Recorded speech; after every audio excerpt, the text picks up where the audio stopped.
হ্যাঁ, স্টেফাইলোকক্কাস অরাসের আপনার প্রলিফারেশনটা, তার স্ফীতি, হ্যাঁ, তার স্ফিয়ার অনেক বেশি ডিপ। যখন একটা স্কিনের প্রবলেম রোগী যদি এভাবে প্রেজেন্টেশন নিয়ে আসে যে আমি তো অ্যালোপ্যাথি ওষুধ খেলাম, 3-4 কোর্স অ্যান্টিবায়োটিক খেলাম, তারপরে ওইটা ভালো হয় না, তারপরে আমরা তাকে হোমিওপ্যাথি ওষুধ দিলাম, তারপরেও ভালো হয় না, তখন এমআরএস এর জন্য আমাদের চিন্তা করতে হবে। টিপিক্যাল সিমটম প্রেজেন্টেশন হচ্ছে যে সোলেন বাম্পস, হ্যাঁ, ওইখানে পুজ হচ্ছে, পুজ ড্রেন করতেছে, হ্যাঁ, রোগীর জ্বর থাকবে হালকা হালকা গায়ে, মাঝে মাঝে শরীর কাঁপায় জ্বর আসবে, বুকের ব্যথা থাকবে, আপনার শর্টনেস অফ ব্রেথ থাকবে, ডিসপ্নিয়া থাকবে, মাঝে মাঝে কাশি থাকতেও পারে, প্রচন্ড ফেটিক থাকবে, আপনার ফসফরিক অ্যাসিডের মতো তার প্রচন্ড ফেটিক থাকে,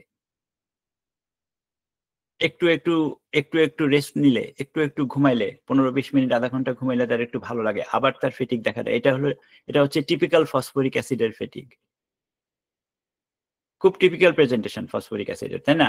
সো এগুলি এগুলি এই সমস্ত সিমটম যদি রোগী দেয়, তখন আমাদের এমআরএস এর চিন্তা করতে হবে।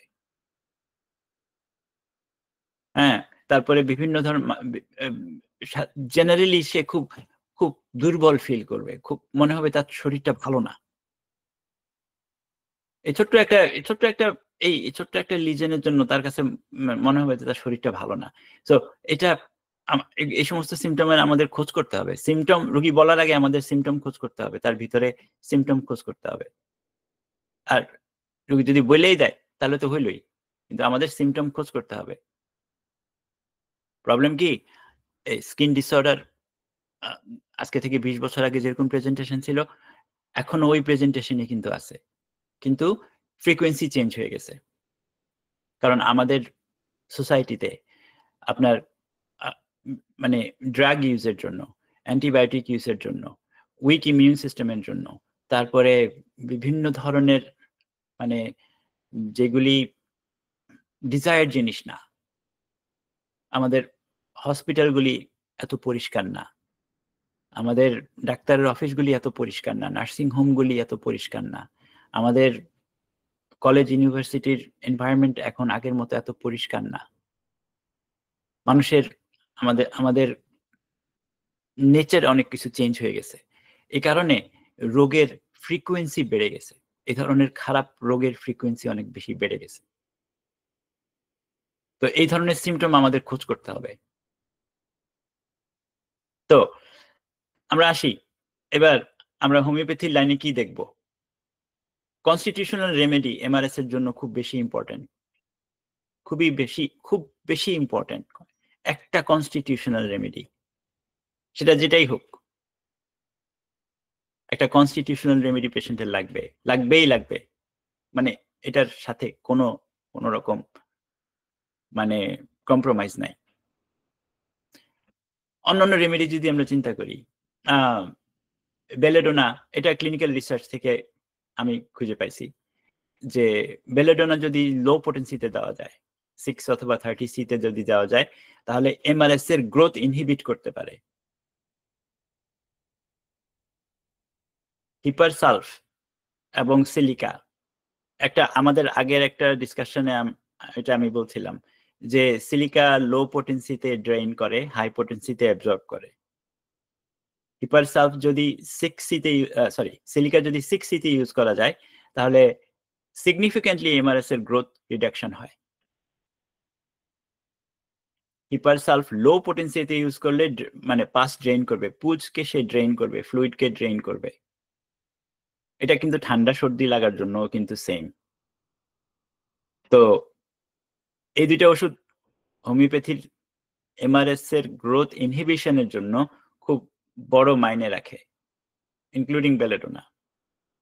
এমআরএস এর নোসোট আছে হোমিওপ্যাথিতে, এমআরএস এর নোসোট ইন্টারকারেন্ট হিসেবে খুব ভালো কাজ করে, ইউজ করা উচিত। যদি স্ট্যান্ডার্ড মেডিসিনে যদি এমআরএস এর প্রবলেম যদি কন্টেইন না হয়, আমাদের এমআরএস এর নোসেডের কথা চিন্তা করা উচিত এবং ইউজ করা উচিত ইন্টারকারেন্ট হিসাবে। থাইমাস গ্ল্যান্ড ইমিউন সিস্টেমকে এনহ্যান্স করতে হেল্প করে।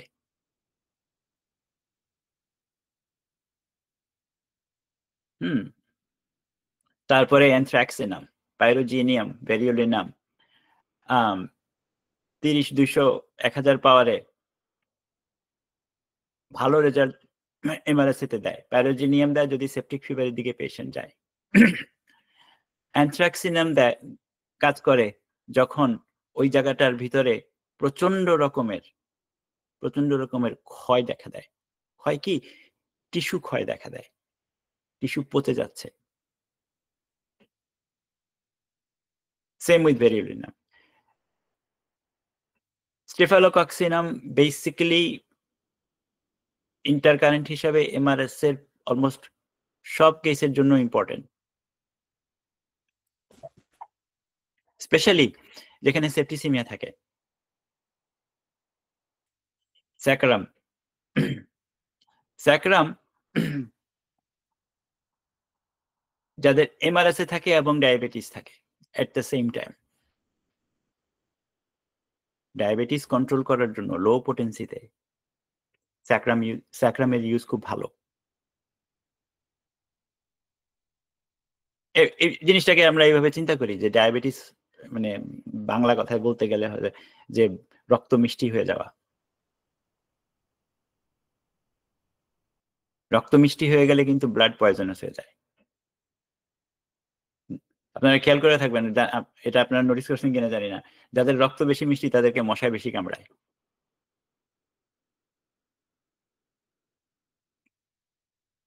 তো এই ধরনের ওষুধ আমরা চিন্তা করতে পারি এমআরএস এর জন্য। অনেক অনেক ওষুধ আছে রেপার্টরিতে এমআরএস এর এক্সাক্ট মেডিসিন কিন্তু পাওয়া মুশকিল, কিন্তু এমআরএস এর সিমটমের অনেক মেডিসিন রেপার্টরিতে আছে।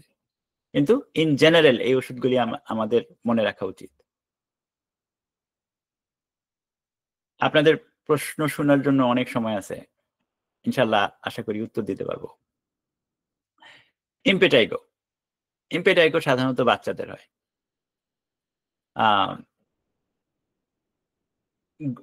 দুইটা কারণে হয়, স্ট্রেপ্টোকক্কাস গ্রুপ এ আর স্ট্যাফ, এই দোনোটা কারণেই ইম্পেটাইগো বাচ্চাদের হয়।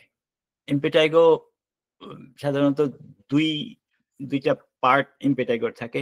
একটা হচ্ছে নন বুলাস ইম্পেটাইগো, একটা হচ্ছে বুলাস ইম্পেটাইগো। নন বুলাস হচ্ছে যে সাধারণত একটা রেড একটা বাম্প, একটা সোর মুখের চারিদিকে এখানে অথবা নাকের এখানে নিচে, নাকের এই সাইডে যেখানে আপনার দেখা যায়, ইউজুয়ালি ভিজিবল। ইম্পেটাইগোতে প্রচুর পরিমাণে পুঁজ হয় এবং ইম্পেটাইগো হচ্ছে কাইন্ড অফ, এটা কোন রকম স্কার রাখে না, এটা শুকিয়ে যাওয়ার পরে কোন রকম স্কিনের ভিতরে কোনো স্কার থাকে না। এটা হচ্ছে নন বুলাস ইম্পেটাইগো। আর বুলাস ইম্পেটাইগো যেটা এক্সট্রিমিটি ট্রাঙ্ক, আপনার এই বাটক্সের পাছার এই সাইডে, উপরের সাইডে হয়, যেখানে সাধারণত আমরা কাপড় পরি, এখানে ঘষা লাগে বেশি। ছোট্ট বাম্প, সুপারফিশিয়াল বাম্প, ছোট এবং ওই সমস্ত বাম্পগুলি নিজে রাপচার হয়ে যায়, নিজে ফেটে যায়, ওখান থেকে পুঁজ বের হয়, পুঁজ বেরে আরেকটা হয়, একটু কন্টেজিয়াসও আছে। হ্যাঁ, সাধারণত এটার সাথে পেশেন্টের লিম্ফোঅ্যাডিনোপ্যাথি হয়, হালকা জ্বর থাকতে পারে, প্রচন্ড ওয়ারিনেস মানে মেলাইস থাকতে পারে। মায়াজম হিসেবে চিন্তা করলে সাইকোসিফিলিটিক মায়াজমের কথা বলা যায়। তো এই দুইটা পার্ট, দুইটা সাইড আছে ইম্পেটাইগো, নন বুলাস আর বুলাস। নন বুলাসের অ্যাপিয়ারেন্সটা হচ্ছে যে এই সাধারণত নাকের আশেপাশে, মুখের আশেপাশে নন বুলাস ইম্পেটাইগো হয়। আর বুলাস ইম্পেটাইগো হচ্ছে বডি ট্রাঙ্কে, বিভিন্ন ট্রাঙ্ক সেকশনে, বাটক্সের উপরে এই সমস্ত জায়গায় ফেসেও হইতে পারে, কিন্তু ফেসগুলি সাধারণত ইন জেনারেল নন বুলাস ইম্পেটাইগো থাকে। তো ইম্পেটাইগোর জন্য আমরা কি ওষুধ চিন্তা করতে পারি? আবারও কনস্টিটিউশনাল মেডিসিন খুব ইম্পোর্টেন্ট। কনস্টিটিউশনাল মেডিসিন না থাকলে রোগী টেম্পোরারিলি ইমপ্রুভ করে, কিন্তু আবার সে ওই ছোট ওষুধের কারণে তার পুরা সিম্পটম কাভার না হওয়ার কারণে আম আবার রোগী ডিক্লাইন করতে থাকে। মেজিডিয়াম খুব ভালো ওষুধ ইম্পেটাইগোর জন্য, স্পেশালি বাচ্চাদের জন্য। অ্যান্টিমক্রুড, আম পিরিয়ডিক স্কিন ইনফেকশন, তারপরে স্পেশালি পিডিয়াট্রিক কেসে। এবং অ্যান্টিমক্রুড যদি ইন্টারকারেন্ট হিসেবে ইউজ করা যায় ইম্পেটাইগোর জন্য, আপনার অলমোস্ট অ্যান্টিবায়োটিকের অল্টারনেটিভ হিসাবে অ্যান্টিমক্রুড কাজ করতে পারে বাচ্চাদের জন্য। সালফার, আমরা জানি সালফারের সিম্পটোম্যাটোলজি হচ্ছে জ্বলা, মানে ওই তার ইম্পেটাইগোর কারণে কোথাও না কোথাও বার্নিং সেন্সেশন থাকবে, হট বার্নিং সেন্সেশন। গ্রাফাইটিসের ক্লাসিক্যাল সিম্পটম, হ্যাঁ, যে thick crust, honey like discharge, এটা গ্রাফাইটিসের ক্লাসিক্যাল সিম্পটম, তাই না? ইম্পেটাইগোর যদি ওরকম সিম্পটম থাকে, গ্রাফাইটিসও ভালো কাজ করতে পারে। মার্কসল, মার্কসাইনাইটাস, ইম্পেটাইগো যে সমস্ত যেখানে রেড ইনফ্লেম বেস থাকে, ইউজুয়ালি স্ক্যাল্পের উপরে, হ্যাঁ, এই জায়গায় মার্কসল ভালো কাজ করে। মার্কসাইনাইটাস কখন কাজ করে? মার্কসাইনাইটাস কাজ করে যখন স্কিন জ্বলে কিন্তু লিজনগুলি এত ছোট যে অনেক সময় দেখা যায় না খালি চোখে, হয়তো ম্যাগনিফাইং গ্লাস দিয়ে খুব পরিষ্কার দেখা যায়, অথবা মাইক্রোস্কোপের নিচে নিলে হয়তো পরিষ্কার দেখা যায়। এই সমস্ত জায়গায় মার্কসাইনাইটাস ভালো কাজ করে। ক্যালকেরিয়া কার্ভ, ক্যালকেরিয়া লুকিং বাচ্চাদের জন্য ইম্পেটাইগোর মহা ঔষধ। মানে কারো কনস্টিটিউশন যদি ক্যালকেরিয়া কার্ভের সাথে মিলে যায়, আর যদি কারো রিকারেন্ট ইম্পেটাইগো থাকে, তাহলে এটা মহা ঔষধ ক্যালকেরিয়া কার্ভ। কস্টিকাম অক্সিপুটাল ইম্পেটাইগোর জন্য খুব ভালো কাজ করে। অন্যান্য রেমেডি যদি আমরা ধরি, পেট্রোলিয়ামের কথা আগে বলবো।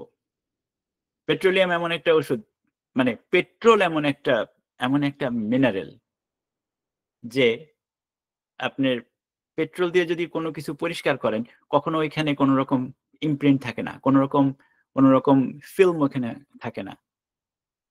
কিন্তু ইম্পেটাইগোর ক্যারেক্টার যদি আমরা চিন্তা করি, এই নন বুলাস ইম্পেটাইগো, যখনই নন বুলাস ইম্পেটাইগো ভালো হয়, স্কিনের ভিতরে পরে কখনোই বোঝা যায় না যে এখানে একটা কিছু হয়েছিল। সো আপনার ডক্ট্রিন অফ সিগনেচার হিসাবে চিন্তা করলে পেট্রোলিয়াম খুব ভালো ওষুধ। তারপরে রাস্টাক্স আছে, আইরিস ফার্স্ট আছে, ডালকামারা আছে, হ্যাঁ, হিপারসালফ আছে, কস্টিকাম, ভ্যাক্সিনিয়াম, ভেরিওলাইনাম, আরামট্রেফ, এই সমস্ত মেডিসিন আমরা চিন্তা করতে পারি। এগুলি যে হবে এরকম কথা কিন্তু নাই, আমাদের এটা খুব ভালোভাবে বুঝতে হবে। এই সমস্ত ক্লাস হচ্ছে সাজেস্টিভ ক্লাস। তো আপনারা এটা মনে করবেন না যে এই লোক এই ওষুধের কথা বলতেছে, এগুলি হয়তো ওষুধ, আমি তো অন্য ওষুধ দিয়ে ইম্পেটাইগো ভালো করছি, তাহলে সে আমার ওষুধের কথা কেন বললো না? এগুলি হচ্ছে সাজেস্টিভ মেডিসিন। হ্যাঁ, রেপার্টরি ঘাটলে আপনার ক্লাসে যে ওষুধ আলোচনা করা হয় ওটার বাইরেও ওষুধ থাকে, ডেফিনেটলি। ওকে,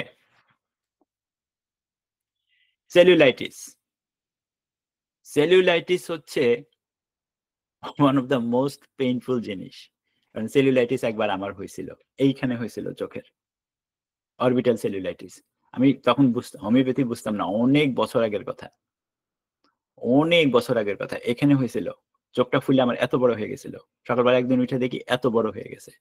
ডাক্তারের কাছে গেলাম, ডাক্তার বলে সেলুলাইটিস, তখনও কিন্তু সেলুলাইটিস বুঝতাম না, এটা অরবিটাল সেলুলাইটিস ছিল। সেলুলাইটিস হচ্ছে deep tissue infection, deep infection.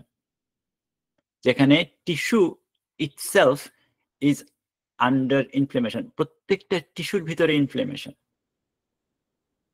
Cellulitis কিন্তু এমআরএসএ না, এমপেটাইগো না, সেলুলাইটিসের প্রেজেন্টেশন কমপ্লিটলি ডিফারেন্ট। খেয়াল করেন এই চোখের উপরে এই পুরাটা এই পুরাটা অরবিটের চারিদিকে লাল হয়ে গেছে, একদম লাল হয়ে গেছে, কিন্তু প্রত্যেকটা টিস্যুর ভিতরে ইনফেকশন। হ্যাঁ, এবং সেলুলাইটিস কিন্তু অনেক জায়গায় হয়, চোখে হয়, চোখের চারিদিকে হয়, মুখের চারিদিকে হয়, এইনাসের চারিদিকে হইতে পারে।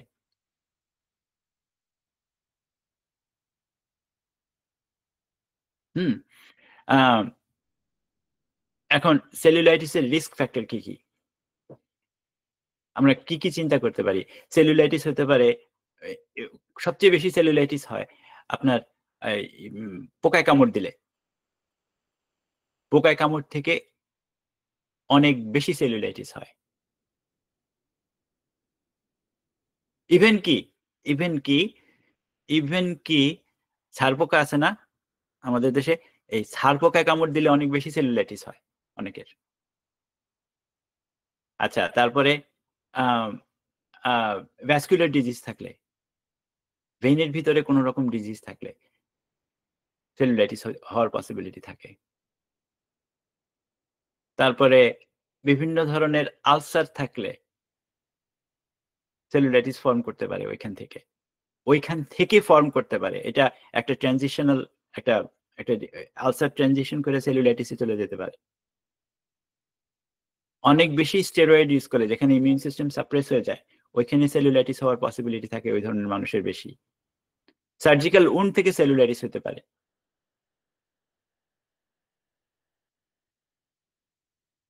হুম? এখন সেলুলাইটিসের সিম্পটম কি, কি? সেলুলাইটিস সিম্পটম, ১ম সিম্পটম হচ্ছে জ্বর হয়। প্রচন্ড শরীর শেক করতে থাকে, চিল থাকে শরীরে, সোয়েট থাকে, ঘাম থাকে। এ যেকোনো জায়গায় সেলুলাইটিস হয়, ওই এরিয়াটা প্রচন্ড পেইনফুল হয়ে যায়, টেন্ডার হয়ে যায়। স্কিনের ভিতরে রেডনেস, এটা আমরা দেখতেই পাচ্ছি। হ্যাঁ?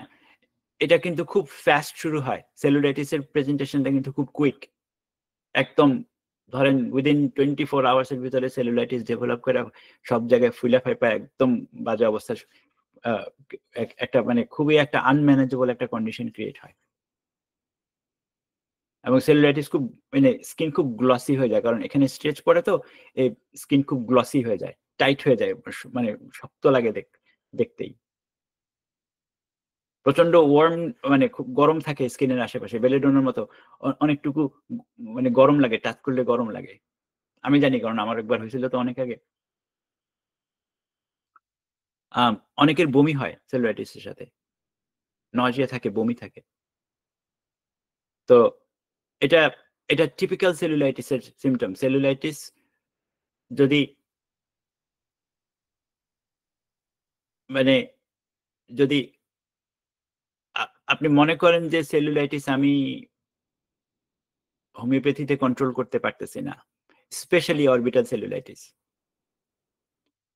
Specially orbital cellulitis. আপনি যদি মনে করেন সেলুলাইটিস আমি হোমিওপ্যাথিতে কন্ট্রোল করতে পারতেছি না, রোগীকে অবশ্যই অ্যান্টিবায়োটিক দিতে হবে। কারণ অরবিটাল সেলুলাইটিস মানে প্রোগ্রেস করতে দেওয়াটা ঠিক না। আমাদের মাইন্ড কিন্তু ক্লিয়ার থাকতে হবে এ ব্যাপারে। হুম? আমাদের মাইন্ড ক্লিয়ার থাকতে হবে। যদি অরবিটাল সেলুলাইটিস কারো হয়, তার তার আই সকেট আপনার ইমপ্যাক্ট হইতে পারে।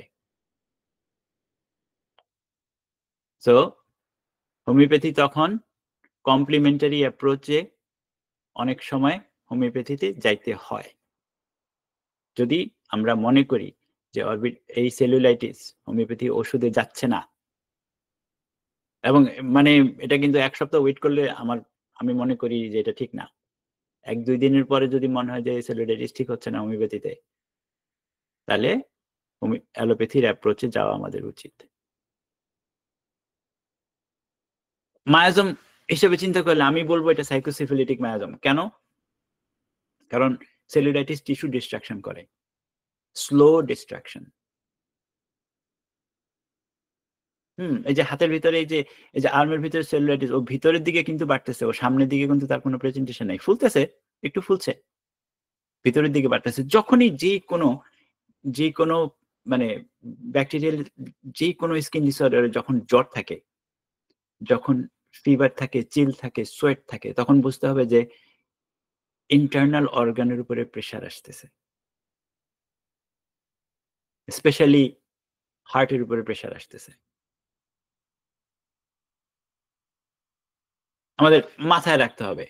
আমরা যদি মানে জিনিসগুলি নিয়ে যদি এই ধরনের ডায়াগনোসিস নিয়ে, এই ধরনের আপনার মানে কেস টেকিং থেকে শুরু করে, ডায়াগনোসিস থেকে শুরু করে, আমরা যদি মানে মেডিসিন পর্যন্ত যদি আমাদের মাইন্ড ওপেন না থাকে, তাহলে কিন্তু আমাদের জন্য সমস্যা হবে। এটা আমি মনে করি আরকি। আপনারা কি মনে করেন আমি জানি না। তো হোমিওপ্যাথি ওষুধ সেম জিনিস, কনস্টিটিউশনাল মেডিসিন যদি খুঁজে বের করা যায় ওই মুহূর্তে, তাহলে কনস্টিটিউশনাল মেডিসিন শুরু করা উচিত। আর যদি না খুঁজে পাওয়া যায়, তাহলে সিম্পটোম্যাটিক মেডিসিন আমাদের দেখতে হবে। সিম্পটোম্যাটিক মেডিসিনের ভিতরে আমরা কি কনসিডার করতে পারি? সালফার হচ্ছে one of the most sought out remedy সেলুলাইটিসের জন্য। কারণ এরিয়াটা হট, গরম, লাল, রেডনেস থাকে, তারপরে সিরাস ডিসচার্জ থাকে, প্রচন্ড চুলকানি থাকে, স্পেশালি এই চোখের সেলুলাইটিসে প্রচন্ড চুলকায়। সেম উইথ এপিস,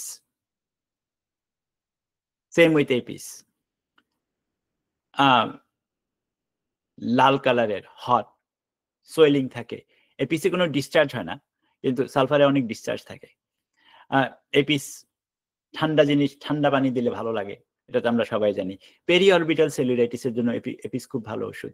বুফোরানা সেলুলাইটিস যখন লিম্ফ নোডে স্প্রেড করে, বুফোরানা খুবই ভালো ওষুধ। হ্যাঁ, বুফো তো সিফিলিটিক রেমেডি। সো মানে ডক্টরিন অফ সিগনেচার হিসাবে বুফোর যেই কোনো প্রবলেম, বুফোর মেন্টাল প্রবলেমও প্রচন্ড স্লো প্রোগ্রেসিং মেন্টাল প্রবলেম। হুম বুফো অটিজমের জন্য খুব ভালো ওষুধ, কিন্তু বুফো অটিজমের জন্য যখন ইউজ করা হয় তখন খুব হাই পোটেন্সিতে ইউজ করতে হয়, 10 m 20 m। কিন্তু বুফোর অটিজমের কেসগুলি যখন আমি আমার কেসগুলি যখন রিভিউ করি, তখন আমি খেয়াল করি যে তার মেন্টাল প্রবলেমগুলি খুব স্লো প্রোগ্রেস করে, মানে স্লোলি ডিক্লাইন করে, সেই কারণে সে সিফিলিটিক। সো এই সেলুলাইটিসের জন্য এই যখন তার লিম্ফ নোডে যখন সেলুলাইটিস স্প্রেড করে, তখনও খুব স্লো স্প্রেড করে। স্নেক রেমেডি সেলুলাইটিসের জন্য খুবই ভালো। কেন ভালো? কারণ স্নেক রেমেডিতে মানে এফেক্টেড পার্টটা আস্তে আস্তে চেঞ্জ হয়। এই মানে সেটা গ্যাংগ্রিন হোক, সেটা কার্বাঙ্কেল হোক, ফারাঙ্কেল হোক, যেটাই হোক, যে কোনো স্নেক রেমেডির আপনার সিম্পটোম্যাটোলজি আস্তে আস্তে চেঞ্জ হয়। কালো থেকে ব্লু, ব্লু থেকে কালো, কালার চেঞ্জ হয় আস্তে আস্তে। ব্লাডের আপনার ডিকম্পোজিশনও হয় আস্তে আস্তে। আপনার ফ্রেশ ব্লাড বের হয়, তারপরে আবার পুজ বের হয় এর সাথে সাথে, মানে ব্লাড নষ্ট হয়ে যায়, ওইখানে পুজ হয়ে গেছে। এটা হচ্ছে স্নেক রেমেডির একটা হলমার্ক, একটা আইডেন্টিফিকেশন পার্ট। সো ল্যাকেসিস আমি এখানে লিখছি, কিন্তু অনেক স্নেক রেমেডি আছে যেটা সেলুলাইটিসের জন্য ইম্পর্টেন্ট। রাস্টাক্স হচ্ছে অ্যাডভান্সড সেলুলাইটিসের জন্য খুব ভালো ওষুধ, এবং রাস্টাক্স অরবিটাল সেলুলাইটিসের জন্য খুবই ভালো ওষুধ। One of the best medicines হচ্ছে রাস্টাক্স অরবিটাল সেলুলাইটিসের জন্য। কিন্তু রাস্টাক্স ইন জেনারেল অ্যাডভান্সড সেলুলাইটিসের জন্য খুব ভালো ওষুধ।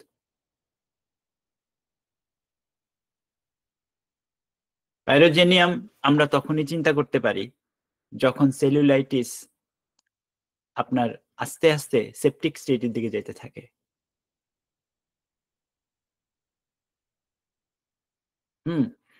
তো ইন জেনারেল এই সমস্ত ওষুধের কথা আমরা চিন্তা করতে পারি। আমরা সেলুলাইটিসের রেপার্টরিতে জেনারেল রুব্রিক আছে, এখানে দেখেন রাস্ট্রাক্স আছে, অনেক ওষুধ আছে, হিপারসালফ আছে, রাস্ট্রাক্স আছে, আয়নিকা আছে, ল্যাকেসিস আছে, সিলিকা আছে, অ্যাব্রোটেনাম আছে, আর্সেনিক আছে, ব্রায়ানিয়াম, মার্কসল, মার্কায়োড রুবার আছে, টেরান্টুলা কিউবেন্সিস আছে, অনেক ওষুধ আছে। কিন্তু আমরা দেখব তার ওষুধের প্রেজেন্টেশন আর তার বডির প্রেজেন্টেশন আমরা দেখব। আমরা চেষ্টা করব সবচেয়ে ক্লোজ ওষুধটা সিলেক্ট করতে এখান থেকে।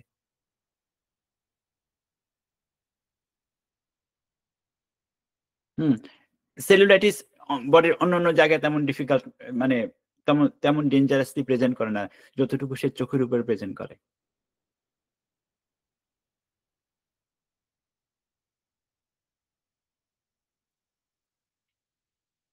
নেক্সট হচ্ছে আমাদের এরিথ্রামসা। এরিথ্রামসা হচ্ছে সুপারফিশিয়াল একটা ডিসঅর্ডার। সো বেসিক্যালি এরিথ্রামসাটা হয় যে একটা একটা লেয়ার স্কিনের একটা লেয়ার নষ্ট হয় আর একটা লেয়ার গ্রো হয়, এবং এটা যে কোনো স্কিনের আমাদের জায়গায় যে কোনো ফোল্ডের ভিতরে হয়, এইখানে হলো অথবা এইখানে হলো অথবা গ্রোইনের ভিতরে হলো। এই প্রাইমারিলি এরিথ্রামসা আমাদের ফোল্ডের ভিতরে হয়, ক্রিসের ভিতরে হয়, আপনার আমাদের ২ আঙ্গুলের ফাঁকে হইতে পারে, ব্রেস্টের নিচে হইতে পারে এখানে। হ্যাঁ? তো ইন জেনারেল, হ্যাঁ, আ এই প্যাথোজেনেসিস আপনার যেখানে ময়েশ্চার বেশি থাকে ওই ওই এরিয়াতে বেশি হয়। এখন আ এটা খুব কমন। এই স্পেশালি ট্রপিক্যাল কান্ট্রি গুলিতে এটা খুব এই প্রবলেমটা খুব কমন। কারণ আমাদের শরীরের কুচকিতে ঘাম হয়। হ্যাঁ? তারপরে পুয়ার হাইজিন এর জন্য আমাদের ওবেসিটি, ডায়াবেটিস এর কারণে, এক্সেসিভ সোয়েটিং এর কারণে, তারপরে উম স্পেশালি যারা বয়স্ক মানুষ, উইক ইমিউন সিস্টেম এর কারণে এ আমাদের এই এই ধরনের প্রবলেম গুলি মানে অনেক বেশি ম্যাগনিফাই করে। এরিথ্রামসা অনেক মানুষের আছে। অনেকে জানে, অনেকে জানে না। অনেকে কেয়ার করে না। অনেকে কেয়ার করে না। অনেক সময় এরিথ্রামসাকে এর ইয়ের মতো লাগে, আ মানে ওয়েট সোরাইসিস এর মতো লাগে। অনেক সময়। প্রেজেন্টেশনটা অনেক সময় এরকম লাগে। কিন্তু কিন্তু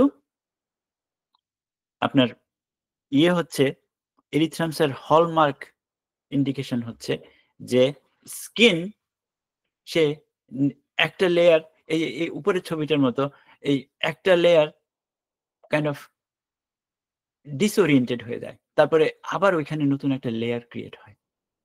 এবং এটা এই সাইকেল চলতেই থাকে।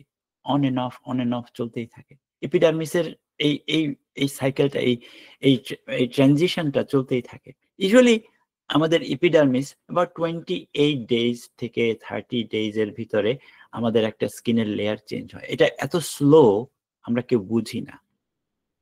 এইটার সাইকেল যখন খুব বেশি ফাস্ট হয়ে যায়, তখন এই স্কিনের চেঞ্জ আমরা বুঝতে পারি। হুম? তো এরিথ্রামসা অনেকে আমরা বুঝতেই পারি না। স্পেশালি যখন পেটের উপরে যখন হয়, বেলি বাটনের অ্যারাউন্ড এ, তারপরে থাই এর ভিতরে অনেক সময় আমরা বুঝতে পারি না। আমরা কেয়ার করি না, আমরা দেখিও না অনেক সময়।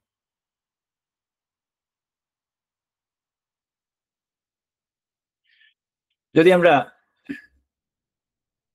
রেপার্টরি যদি রেপার্টরিতে তাকাই, আম কোন ডিরেক্ট কোন রুব্রিক নাই রেপার্টরিতে। আমি পাই নাই এট লিস্ট। হ্যাঁ?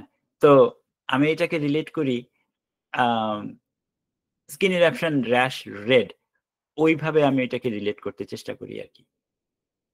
তো আপনারা দেখতে আমি সবগুলি ওষুধ এখানে লিস্ট করে দিয়েছি। আপনারা দেখতে পাচ্ছেন। এটার ভিতরে যে ওষুধ হইতে হবে এরকম কোন কথা নাই। তবে এটা একটা গুড ইন্ডিকেটর। হ্যাঁ, নেট্রাম সালফ খুব ভালো ওষুধ। এই এরিথ্রামস এর জন্য। ডালকামারা খুব ভালো ওষুধ। আর্সেনিক খুব ভালো ওষুধ। যদি ইরাপশন ড্রাই হয় তাহলে আর্সেনিক খুব ভালো ওষুধ। উম সালফার যে মানে সালফার হচ্ছে হলদির গুঁড়ি ওষুধ, তাই না? যে কোনো ইরাপশনের জন্য সালফার খুব ভালো ওষুধ, যদিও এখানে আমরা জানি সবাই যে এখানে সালফারের প্রেজেন্টেশন একটু ডিফারেন্ট। সালফারে গরম থাকবে, সালফারে রেডনেস থাকবে, সালফারে সিরাস ডিসচার্জ থাকবে, হ্যাঁ, সালফারে একটা পিরিয়ডিসিটিও থাকে অনেক সময় ট্যানার মতো। তো এরিথ্রামসা খুব কমন, এটা সুপারফিশিয়াল, এটা খুব খুব বেশি ডেঞ্জারাস কোনো ব্যাকটেরিয়াল স্কিন ডিসঅর্ডার না, কিন্তু এটা কমন।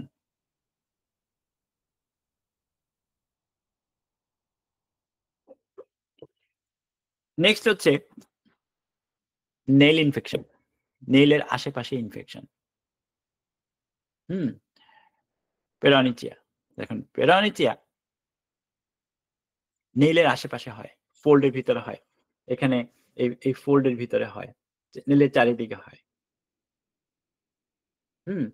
এই নেইলের আশেপাশে এখানে প্রচন্ড পেইন থাকে, শুরু হয় পেইন দিয়া, প্রথম ব্যথা করবে, ব্যথা করার পর ফুলে যাবে, ফুলে যাওয়ার পর লাল হয়ে যাবে, লাল হয়ে যাওয়ার পর তারপরে সে আবার কালার চেঞ্জ করে ইয়েলো হয়ে যেতে পারে।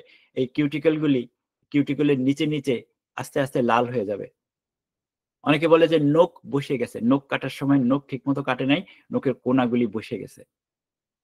হ্যাঁ, এটাই হচ্ছে ক্লাসিক প্রেজেন্টেশন অফ পেরানিকিয়া।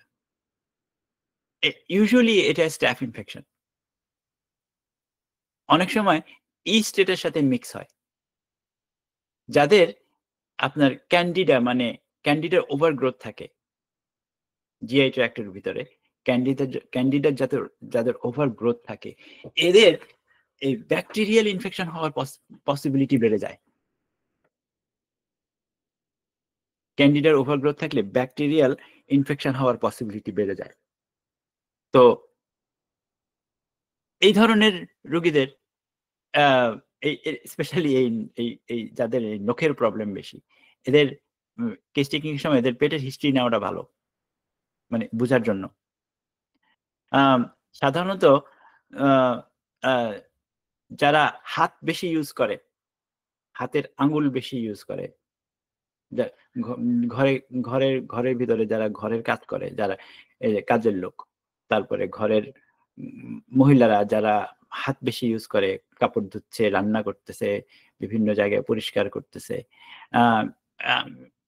এবং বাইরেও যারা কাজ করে যাদের আঙ্গুল বেশি ইউজ হয়, ধরেন কাজ করতে করতে করতে আঙ্গুলের একটা জায়গায় কেটে গেল, ওইখান থেকে একটা ব্যাকটেরিয়াল ইনফেকশন হলো, এই জিনিসটা এরকম আর কি। তো এদের এই এই এই রোগ হওয়ার পসিবিলিটি বেশি।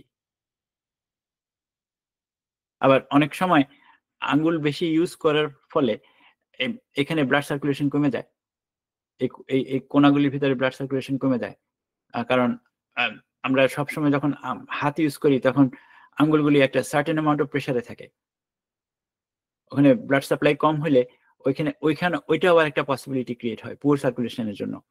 স্পেশালি ঠান্ডার দেশে যারা থাকে এটা অনেক বেশি হয় এদের। তো এটা একটা স্টেফেলোকক্কাস একটা ইনফেকশন, একটা মিক্স ইনফেকশন বলা যায়। অনেক সময় আপনার ইস্টের জন্য হয়, ক্যান্ডিডা ইস্টের জন্য হয়, অনেক সময় স্ট্যাফের জন্য হয়। তো এইভাবে আঙ্গুল ফুলে যাওয়া, এখানে ভিতরে পুজ হওয়া, তারপরে এই নখের আঙ্গুল এখান দিয়ে, অনেকের নখ নখটা একদম ইনট্যাক্ট থাকে, কিন্তু আশেপাশের যত টিস্যুগুলি আছে এগুলি ইনফ্লেমড হতে থাকে আস্তে আস্তে আস্তে আস্তে।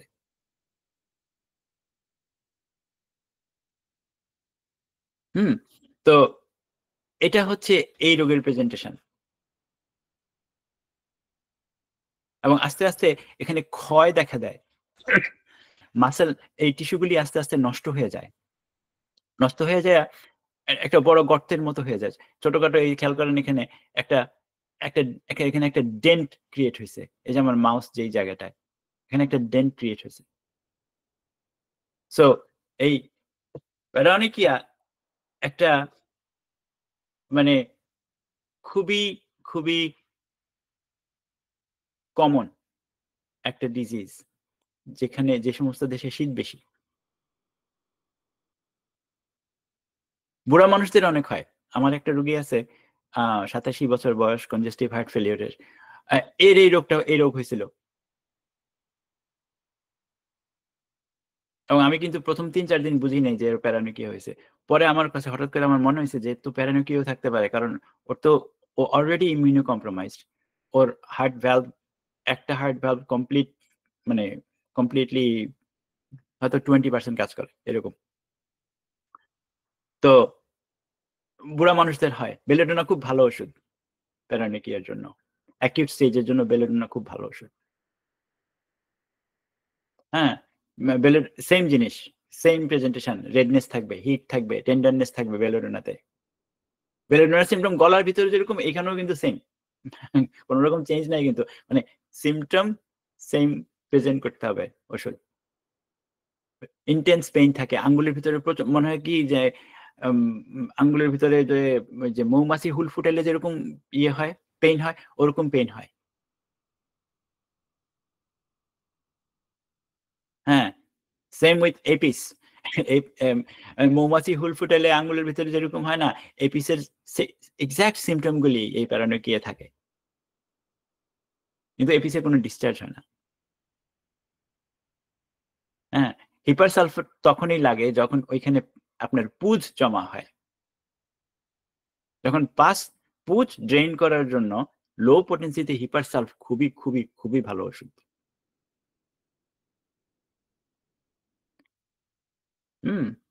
আ সিলিকাও খুব ভালো ওষুধ। নেইল ফাঙ্গাসের জন্য সিলিকা খুব ভালো ওষুধ।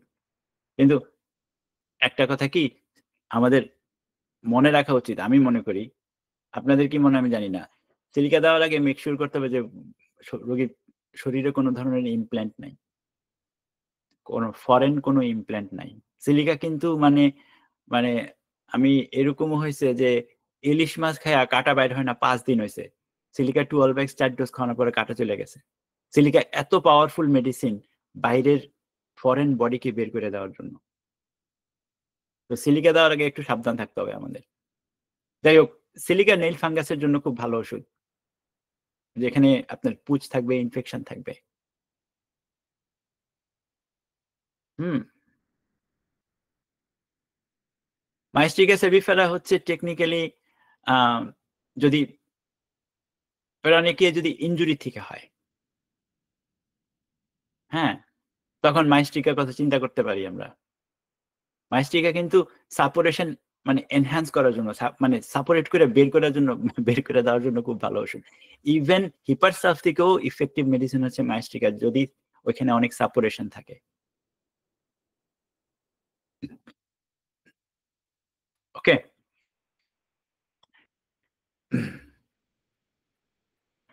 রেপার্টরিতে আ একটা রুব্রিক আমি পাইছিলাম প্রাণী কেয়ার। এখানে অনেক ওষুধ আছে। অনেক ওষুধ আছে। তো আমি এইবারকার ডিসকাশন আমি চেষ্টা করছি যে রেপার্টরি ডিরেক্ট কোন রুব্রিকের মানে রিলেশনশিপ পাওয়া যায় কিনা। যাতে আমাদের হেল্প হয় মানে বোঝার জন্য। তো রেপার্টরিতে একটা রুব্রিক পাইছিলাম। সেটা হচ্ছে এক্সট্রিমিটি ফ্যালন অনিকিয়া প্যারানিকিয়া ফিঙ্গারস।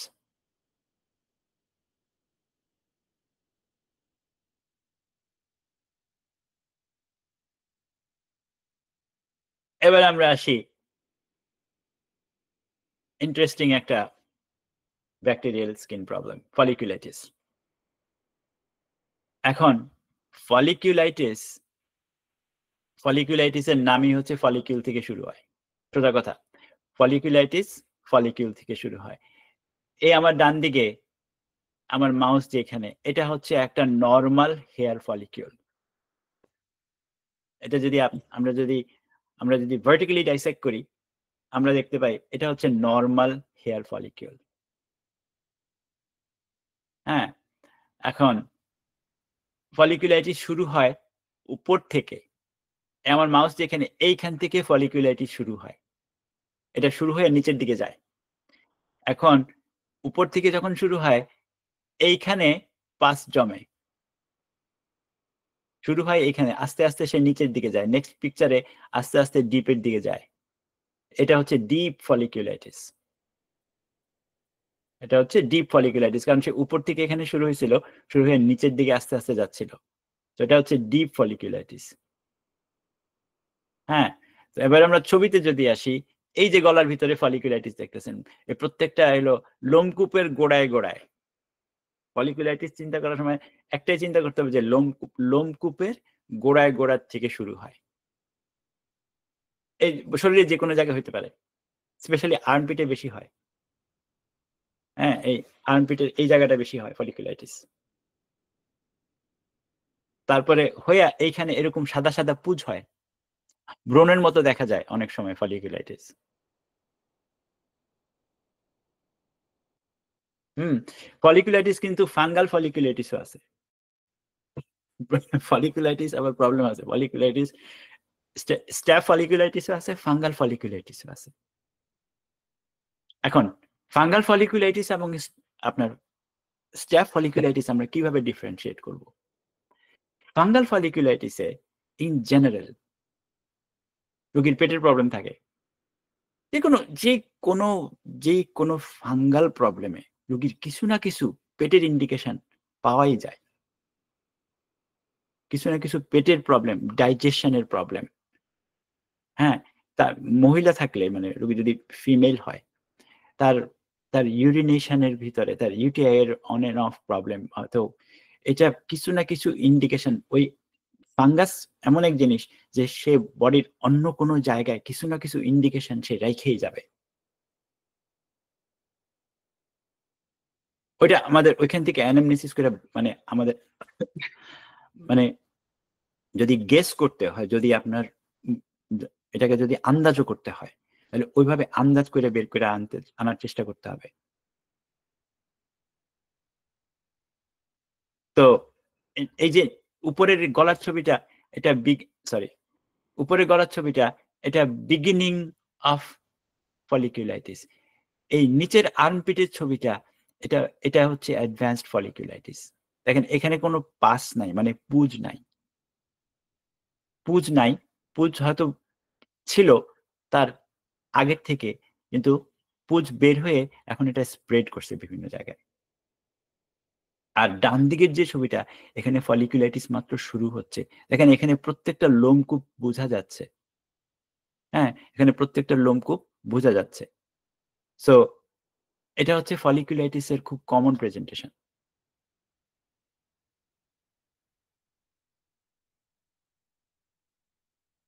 আসি আমরা কয়েকটা ওষুধ দেখি। আ সিলিকা হচ্ছে আ রিকারেন্ট ফলিকুলাইটিস এর জন্য খুব ভালো মেডিসিন। আম সিলিকা যেকোনো অ্যাবসেস ড্রেইন করার জন্য silica one of the best medicine হচ্ছে silica. Um at the same time silica immune সিস্টেমকে বুস্ট করে। সিলিকা এবং আপনি যদি সিলিকা, আর্সেনিক এবং থাইমাস গ্ল্যান্ড ৩ টা ওষুধকে যদি পাশাপাশি রাখেন, আম এটা হচ্ছে one of the best combinations immune সিস্টেমকে বুস্ট করার জন্য। এটা একটা কম্বিনেশন। আরেকটা হচ্ছে আর্সেনিক অ্যালবাম, কার্সিনোসিন এবং thymus gland. One of the best combinations immune সিস্টেমকে বুস্ট করার জন্য।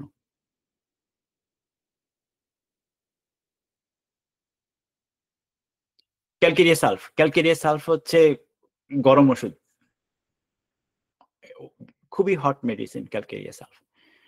ক্যালকেরিয়া সালফের হলমার্ক হচ্ছে গ্রাফাইটিসের মতো ডিসচার্জ হয় এবং ক্যালকেরিয়া সালফের যেই কোনো প্রবলেম খুব স্লো হিল হয়। আর যেকোনো ক্যালসিয়াম কম্পোনেন্ট, কার্বন কম্পোনেন্ট, যেকোনো কার্বন কম্পোনেন্ট স্লো শুরু হয়, স্লো হিল হয়। যেখানে কার্বন কম্পোনেন্ট লাগবে ওইটার বিগিনিং ও স্লো এবং ওইটার হিলিং ও স্লো। যেমন গ্রাফাইটিসের রোগী যেমন স্লো, গ্রাফাইটিসের স্কিন ডিসঅর্ডার ওরকম স্লো শুরু হয়, ওরকম স্লো সে হিল হয়। বাইরে দিয়ে হিল হয়ে গেলে অনেক সময় ভিতরে দিয়ে হিল হয় না। সো ক্যালকেরিয়া সালফ যেখানে আম স্লো হিল হয় এবং ফলিকুলাইটিসের আউটব্রেক গুলি খুব প্রচন্ড পেইনফুল থাকে। আপনার লোমকূপের গোড়ায়, গোড়ায় ব্যথা করে। হুম? গ্রাফাইটিসের ক্লাসিক সিম্পটোমেটোলজি, যেখানে স্টিকি ডিসচার্জ, ময়েশ্চার ইরাপশন, যেখানে অনেক বেশি ভিজা থাকে। এবং গ্রাফাইটিসের সেটা সোরাইসিসের জন্য গ্রাফাইটিস দেওয়া হোক, অন্য কোনো স্কিন ডিসঅর্ডারের জন্য গ্রাফাইটিস দেওয়া হোক, গ্রাফাইটিসের রোগী পানি দিয়ে ধুইলে তার খুব মজা লাগে, আরাম লাগে। হিপারসালফের কথা আমরা আগে বলছি। হ্যাঁ, হিপারসালফ পাস ড্রেইন করতে খুব হেল্প করে। মার্কসল হচ্ছে আপনার সিফিলিটিক ফলিকুলাইটিস এর জন্য খুব ভালো, যেখানে আ আ আমরা রক্ত এবং পুজ একসাথে মিক্স হয়ে ডিসচার্জ হইতে দেখি, সেটা হচ্ছে মার্কসল। ব্লাডও ডিসচার্জ হয়, ওইখান থেকে পুজও ডিসচার্জ হয় at the same time, mixed. ওটা হচ্ছে মার্কসল।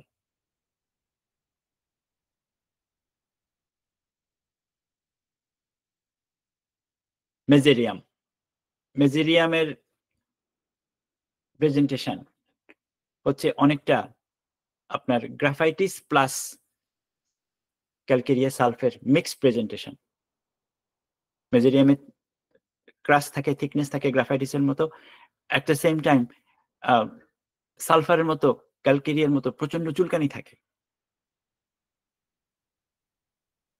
এবং মেজেরিয়ামের যেই কোনো স্কিন সিমটম মেজেরিয়ামের আমি দেখছি আর কি, যে ভিতরের দিকে উপরে ড্রাই হয়ে যায়, কিন্তু ভিতরের দিকে তার মানে তার ক্ষতটা অনেক বেশি হয়, অনেক বেশি থাকে। ওটা অনেক সময় ওই বাইরের স্কিন দেখলে বোঝা যায় না। আর্সেনিক হচ্ছে সিভিয়ার বার্নিং ফলিকুলাইটিস এর জন্য খুব ভালো, এবং এটার সাথে মেন্টাল সিমটম, এংজাইটি, রেস্টলেসনেস এগুলি থাকতে হবে। হুম। নেক্সট হচ্ছে staphylococcus skilled skin syndrome, SSSS। হুম। তো এটা বাচ্চাদের বেশি হয়, খুব বেশি হয় বাচ্চাদের, মানে ইনফ্যান্ট থেকে শুরু করে ধরেন 4-5 বছর বয়স পর্যন্ত, 5-এ যায় না অনেক সময়, 3-4 বাচ্চাদের বেশি হয়। এখন এটা কিন্তু রেয়ার, এটা খুব আজকাল তেমন দেখা যায় না, কিন্তু এটা হয়। এটা হয় কি, ওই এপিডার্মিসের একটা লেয়ার ডিট্যাচড হয়ে যায়। এখানে খেয়াল করেন এই উপরের ছবিটাতে, এই যে এপিডার্মিসের একটা লেয়ার ডিট্যাচড হয়ে গেছে। এটা খুবই যন্ত্রণাদায়ক একটা, বাচ্চাদের জন্য খুবই যন্ত্রণাদায়ক একটা রোগ। কারণ এখানে এত বেশি জ্বলে, এত থাকে এই স্কিন, এটা খুবই যন্ত্রণাদায়ক। এখন স্টাফ, এই যে আমি স্টাফ ইনফেকশনকে প্রচন্ড ভয় পাই, জানেন? আমি স্ট্রেপকে এত বেশি ভয় পাই না, আমি স্টাফকে যত বেশি ভয় পাই। কারণ স্টাফ, এই ব্যাকটেরিয়াটার, এটা এটা মারাত্মক এক ব্যাকটেরিয়া। কারণ এই ব্যাকটেরিয়া কিন্তু আপনার টক্সিন রিলিজ করতে পারে স্কিনেও, ব্লাডেও। স্টাফ যখন টক্সিন রিলিজ করে স্কিনের উপরে, স্পেশালি বাচ্চাদের স্কিনের উপরে, কারণ বাচ্চাদের স্কিন তো এমনিই নরম, তখন এই স্ক্যাল সিনড্রোম তখন বাচ্চাদের হইতে পারে। এই মুখের চারিদিকে হয়, যে কোনো জায়গায় হইতে পারে ইন জেনারেল। তবে এপিডার্মিসের একটা লেয়ার উঠে যায়, তারপরে একটা র‍্যাশ ক্রিয়েট হয়, তারপরে অনেক বড় ব্লিস্টার ওইখানে ক্রিয়েট হয়। পুড়ে গেলে হয় না, ফার্স্ট ডিগ্রি বার্ন, পুড়ে গেলে ওইখানে উপরের এপিডার্মিসটা নষ্ট হয়ে যায় না? নষ্ট হয়ে যায়, নিচে ফুসকি পড়ে না? ওটার ভিতরে পানি জমা হয়। Very similar looking. ওইভাবে যদি আমরা চিন্তা করি, ওই আই দিয়ে যদি আমরা চিন্তা করি, ভেরি সিমিলার লুকিং। হুম? তো এটা হচ্ছে স্টাফ যখন এক্সোটক্সিন রিলিজ করে, তখনই এই প্রবলেম দেখা দেয়।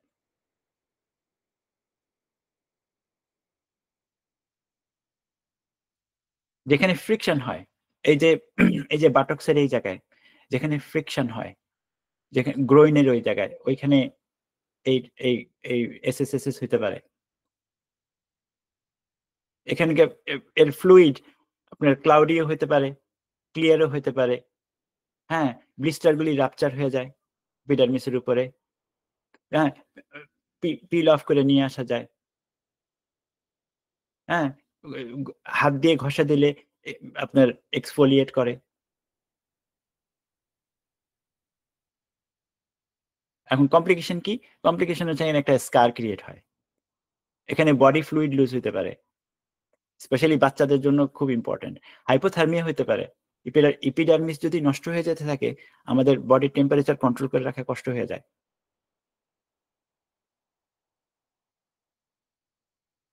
হুম, সেকেন্ডারি ইনফেকশন হিসেবে সেপসিস দেখা দিতে পারে, সেলুলাইটিস দেখা দিতে পারে, তারপরে নিউমোনিয়া দেখা দিতে পারে, অনেকে রিনাল ফেলিউর দেখা দেয়।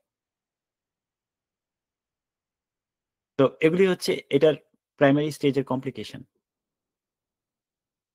আমরা কি ওষুধ চিন্তা করতে পারি? রাস্টাক্স। রাস্টাক্স আমরা এই ধরনের কেসে আমরা এলএম পোটেন্সিতে চিন্তা করব। লো এলএম, LM3, LM4, LM2 এরকম লো এলএম পোটেন্সিতে রাস্টাক্স চিন্তা করব। কেন এলএম পোটেন্সিতে রাস্টাক্স চিন্তা করব? কারণ এখানে আপনার প্রবলেমটা শুরু হয় এপিডার্মিস থেকে। এটা ডিপ টিস্যুতে যায় নাই। সো আমরা যখনই একটা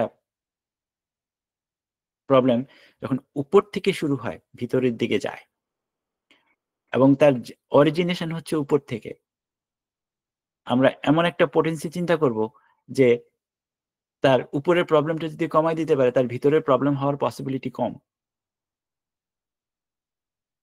এবং এটার জন্য এলএম পোটেন্সি কুইকার। এখানে আমাদের পোসোলজির আমাদের ব্রেড দরকার নাই, ডেপথ দরকার নাই, আমাদের ব্রেড দরকার, যে কত ফাস্ট জিনিসটাকে আমরা কন্টেইন করতে পারি। কেন ফাস্ট কন্টেইন করতে হবে? আমাদের সেকেন্ডারি ইনফেকশন মানে অ্যাভয়েড করার জন্য।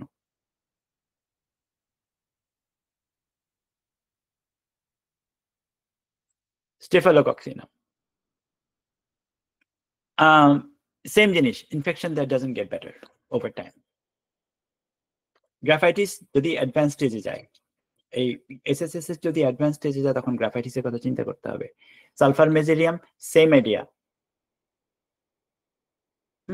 যে কোনো অ্যাডভান্স স্টেজের এসএসএস এর জন্য আমাদের সালফার মেজেরিয়াম চিন্তা করা উচিত।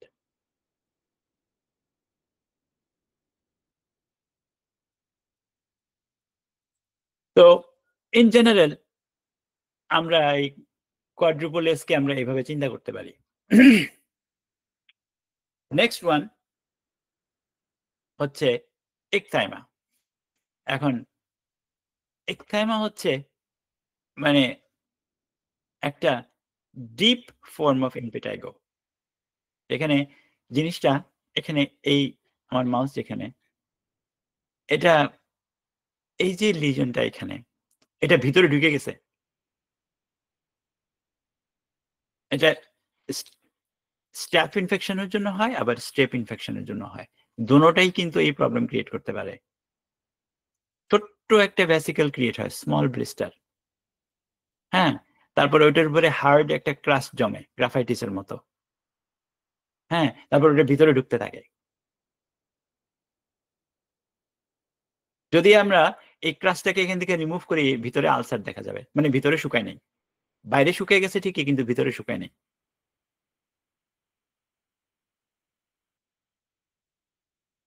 অনেক সময় নিজে নিজে ভালো হয়ে যায়, অনেক সময় নিজে নিজে ভালো হয় না। হ্যাঁ, এখানে এই নিচের ছবিটার ভিতরে ভিতরে কিন্তু এই যে যেহেতু চারিদিকে তার লাল, চারিদিকে টিস্যু এখানে রেড, এর মানে হচ্ছে ভিতরে কিছু আছে।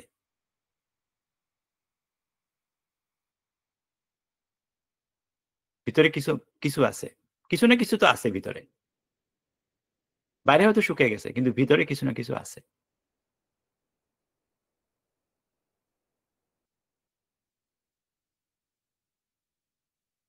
যদি আমরা ওষুধ চিন্তা করি, অ্যান্টিমক্রুড খুব ভালো ওষুধ। এমপিটেকের জন্য অ্যান্টিমক্রুড যেরকম ভালো ওষুধ, একথাইমার জন্য অ্যান্টিমক্রুড খুব ভালো ওষুধ। মেজেরিয়াম খুব ভালো ওষুধ। মানে মেজেরিয়াম হচ্ছে লেস সিভিয়ার, অ্যান্টিমক্রুড হচ্ছে মোর সিভিয়ার। সালফার খুব ভালো ওষুধ যদি প্রচন্ড রকম চুলকানি থাকে।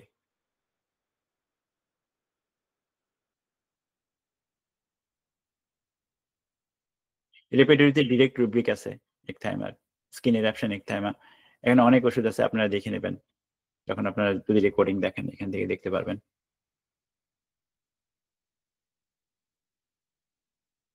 এবার হচ্ছে ফারাঙ্কলস, বয়েলস। এটা যতটুকু মানে খারাপ ততটুকু ইন্টারেস্টিংও। এখন ফারাঙ্কলস মানে বয়েলস, যেটা মানে ফোড়া বলি আমরা, ফোড়া বাংলায় যেটা ফোড়া বলি, ফোড়া শুরু হয় প্রাইমারিলি অরিজিনেট করে আপনার ফলিকিউল থেকে। এই ডান দিকের উপরের পিকচার আপনার খেয়াল করেন, আমার মাউস যেখানে, ফলিকিউল থেকে তার শুরু হয়। প্রথম শুরু হয় মানে জেনারেল ফলিকুলাইটিস থেকে, সুপারফিশিয়াল ফলিকুলাইটিস। তারপরে ওইখান থেকে ওইটা বাইরে হয় ফারাঙ্কল, মানে একটা ফোড়া ক্রিয়েট হয়। হ্যাঁ, ডিপার ইনফেকশন। হ্যাঁ, তারপরে থেকে কয়েকটা ফোড়া যখন একসাথে হয়ে যায়, তখন ওটা হয়ে যায় কার্বাঙ্কেল। তো ট্রানজিশনটা আমাদের মনে রাখতে হবে, শুরু হয় তার সিম্পল ফলিকুলাইটিস থেকে, তারপরে এটা বড় হয়, একটু ডিপ হয়, ওটা হচ্ছে ফোড়া। হ্যাঁ, ওইটাকে আমরা ফারাঙ্কল বলি। তারপরে দুইটার বেশি যখন হয়ে যায়, তখন ওইটা হয়ে যায় কার্বাঙ্কেল। তো এটা একটা ট্রানজিশন আছে। এখন এগুলির জন্য কিন্তু ব্যাকটেরিয়া, ভাইরাস, ফাঙ্গাই, প্যারাসাইট সব কিন্তু রেসপন্সিবল।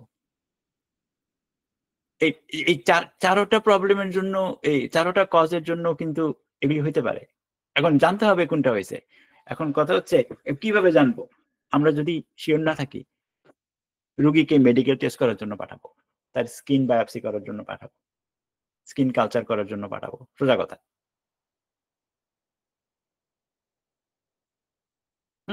এখন আমরা যদি স্কিনের ডাইসেক্ট লেয়ারে দেখি, ডাইসেক্টিভ লেয়ারে আমরা যদি দেখি, এটা হচ্ছে আমাদের নর্মাল একটা ফলিকিউল, আমার মাউস যেখানে। তারপরে এখান থেকে একটা ফারাঙ্কেল হলো, একটা হলো। হ্যাঁ, ভিতর থেকে একটা শুরু হলো, তারপরে কয়েকটা ফলিকিউল মিলে এখানে একটা কার্বাঙ্কেল হলো।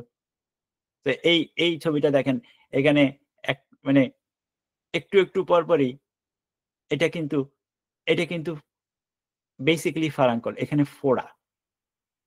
এই ৩টা-৪টা ফোড়া যদি একসাথে হইয়া যদি প্রবলেম করতো, তাহলে ওইটা কার্বাঙ্কেল হয়ে যেত। হ্যাঁ, এখন কার্বাঙ্কেল এটা অনেক ডিপে চলে যায়।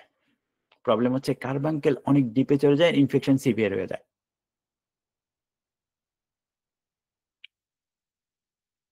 শরীরের সাধারণত আর্মপিট, থাই, বাটক্স, ফেস অনেক জায়গায় হইতে পারে। এটার কোনো নির্দিষ্ট কোনো ইয়ে নাই। হ্যাঁ, সো আমরা এই এই ফোড়ার হিস্ট্রি, ফোড়ার প্রোগ্রেস, ইটিওলজি, কজ, এই আমাদের দেশে তো খুব কমন এই প্রবলেম, তাই না? আমাদের আমাদের দেশে খুব কমন। হাইজিনের জন্য হতে পারে, পানির জন্য হইতে পারে, এনভায়রনমেন্টের জন্য হইতে পারে, ময়লার জন্য হইতে পারে, বিভিন্ন জায়গার। আপনারা তো নিশ্চয়ই অনেক রুগী পান এই ফোড়া। এটাই হচ্ছে ফারাঙ্কেল টেকনিক্যালি। ওষুধ যদি আমরা চিন্তা করি, হিপারসালফ, silica, belladonna, merc sol, calcarea sulph, হ্যাঁ, মাইস্টিকিয়া, ইকিনিশিয়া, এই ধরনের ওষুধ আমরা চিন্তা করতে পারি। আমার কথা হচ্ছে আপনার যে এটা খুব ইম্পর্টেন্ট যে আমি এখন কি রুগীকে কনস্টিটিউশনাল মেডিসিন দিব, নাকি তাকে প্রবলেম স্পেসিফিক মেডিসিন দিব। এটা কেস প্রেজেন্টেশনের উপর। আপনি যদি দেখেন যে ফোড়া এত বড় হয়ে গেছে, তার ড্রেনেজ দরকার, তাহলে আগে ফোড়াকে ড্রেন করতে হবে, তাকে ড্রেন করার ব্যবস্থা করে। যদি তাকে ফোড়া কাইটাও ড্রেন করার ব্যবস্থা করতে হয়, এটা করতে হবে। এত বড় একটা মানে পুজের ফোড়া নিয়ে তো মানুষ সবসময় হাঁটাচলা করতে পারে না, সম্ভব না। তো তাকে হয়তো আগে আপনার অ্যাকিউট মেডিসিন দিতে হইতে পারে, তারপরে ফোড়া যেন নেক্সট টাইম না হয় ওই ব্যবস্থা করতে হইতে পারে, কেস বাই কেস বুঝা। এখানে এখানে এটলিস্ট হোমিওপ্যাথিতে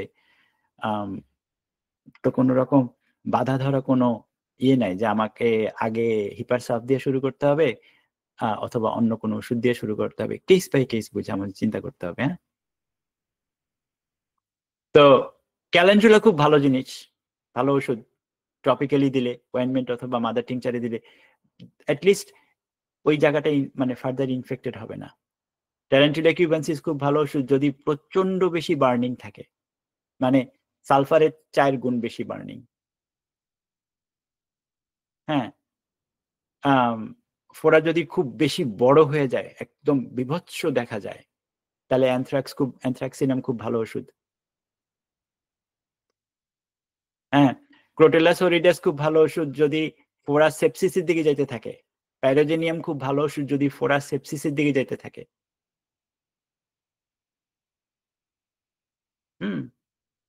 ল্যাকেসিস খুব ভালো ওষুধ যদি ফোড়া ম্যালিগনেন্ট হয়ে যায়, যদি একটার পর একটা হইতেই থাকে। এটা হলো মানে ম্যালিগনেন্ট কথা কিন্তু শুধু ক্যান্সারের জন্য অ্যাপ্লিকেবল না, ম্যালিগনেন্ট সবকিছুতেই ম্যালিগনেন্সি থাকতে পারে। তো ল্যাকেসিসের ফোড়া যদি একটার পর একটা হইতে থাকে, তাহলে ওইটার জন্য ওটার সিমটম থাকতে হবে। ল্যাকেসিসের সব জিনিস ব্লু হয়ে যায়, ব্লুতে টার্ন আউট হয়। তো ওইভাবে আমাদেরকে চিন্তা করতে হবে। সেম জিনিস, থাইমাস গ্ল্যান্ড ইমিউন সিস্টেমকে বুস্ট করার জন্য খুব ভালো ওষুধ for the future, not for now. Immediate problem solve করার জন্য না, কিন্তু for the future, near future, 2 সপ্তাহ, 1 মাস, 2 মাস। হ্যাঁ, স্যাক্রাম সেপটিক স্টেট থেকে উঠে আনতে হলে স্যাক্রাম ইন্টারকারেন্ট হিসেবে খুব ভালো কাজ করতে পারে। রোগী ডায়াবেটিস থাকবে, হাইপোগ্লাইসিমিয়া থাকবে। হ্যাঁ, তো এই ধরনের ওষুধ আমাদের ইম্পর্টেন্ট হতে পারে। আমরা শেষের দিকে চলে আসছি। জেনারেল কনসিডারেশন, যে কোনো ব্যাকটেরিয়াল স্কিন ডিসঅর্ডারে এবং যে কোনো স্কিন ডিসঅর্ডারে যদি কোনো রকম ডাউট থাকে, মেডিকেল টেস্ট করাতে হবে রোগীকে, স্কিন টেস্ট করাতে হবে, স্কিন বায়োপসি করাতে হবে, ব্লাড টেস্ট করতে হবে। ব্লাড টেস্ট থেকে অনেক কিছু বোঝা যায়। পরিষ্কার থাকাটা সবচেয়ে বেশি ইম্পর্টেন্ট। কাপড় চোপড়, লিভিং কন্ডিশন পরিষ্কার থাকতে হবে। হোমিওপ্যাথিতে আমি মনে করি ডাক্তার করে 5%, রোগী করে 95% ওয়ার্ক। ডাক্তার 5% কাজ করে, রোগী করে 95%। কিভাবে 95% করে? রোগী নিজে পরিষ্কার থাকতে হবে। এটা ডাক্তারের কনসার্ন না, সে কিভাবে পরিষ্কার থাকবে। এটা আপনার কনসার্ন না, আমার কনসার্ন না। তার পরিষ্কার থাকতে হবে, তার কাপড় চোপড় পরিষ্কার থাকতে হবে, তার লিভিং কন্ডিশন পরিষ্কার থাকতে হবে। ডায়াবেটিস হচ্ছে one of the biggest maintaining cause of recurrent ইনফেকশনের। ডায়াবেটিসকে চেক দিতে হবে, ডায়াবেটিসকে চেকে রাখতে হবে। সেটা অ্যালোপ্যাথি দিয়ে হোক, হোমিওপ্যাথি দিয়ে হোক, আয়ুর্বেদি দিয়ে হোক, যেটা দিয়ে হোক, ডায়াবেটিসকে চেকে রাখতে হবে এই চিকিৎসা করার সময়। যদি কোথাও কেটে যায়, ছিঁড়ে যায়, ওইটাকে আগে ট্রিটমেন্ট করতে হবে যাতে ওইটা না বাড়ে, স্পেশালি ডায়াবেটিসের ক্ষেত্রে। সুগার অ্যাভয়েড করতে হবে। হ্যাঁ, হোমিওপ্যাথি চিকিৎসা, অ্যালোপ্যাথি চিকিৎসা, শুধু হোমিওপ্যাথি অ্যালোপ্যাথি ওষুধ দিয়েই চিকিৎসা হয় না, আমি মনে করি না এটা। আপনারা কি মনে করেন আমি জানি না। শুধু ওষুধ দিয়েই চিকিৎসা হয় না। ওষুধ ইমিউন সিস্টেমকে, ভাইটাল ফোর্সকে একটা দিকে ডিরেক্ট করতে পারে, কিন্তু ওই ডিরেকশনটা যদি রোগী ফলো না করে, তার লাইফস্টাইল দিয়ে, তার চলাফেরা দিয়ে, ওষুধ কতটুকু করবে? ওই ওষুধ কিছুদিন পরে মিউট হয়ে যাবে শরীরে। অ্যাডভান্সড কেসের জন্য পোসোলজি ভেরি ইম্পর্টেন্ট। এলএম পোটেন্সি, সি পোটেন্সি চিন্তা করে ইউজ করতে হবে আমাদের। যে সমস্ত কেস খুব বেশি অ্যাডভান্সড, ওখানে হাই সি পোটেন্সি না দেওয়া ভালো, ওখানে লো এলএম দেওয়া ভালো। লো এলএম থেকে আস্তে আস্তে আস্তে আস্তে আস্তে আস্তে উপরে উঠতে হবে।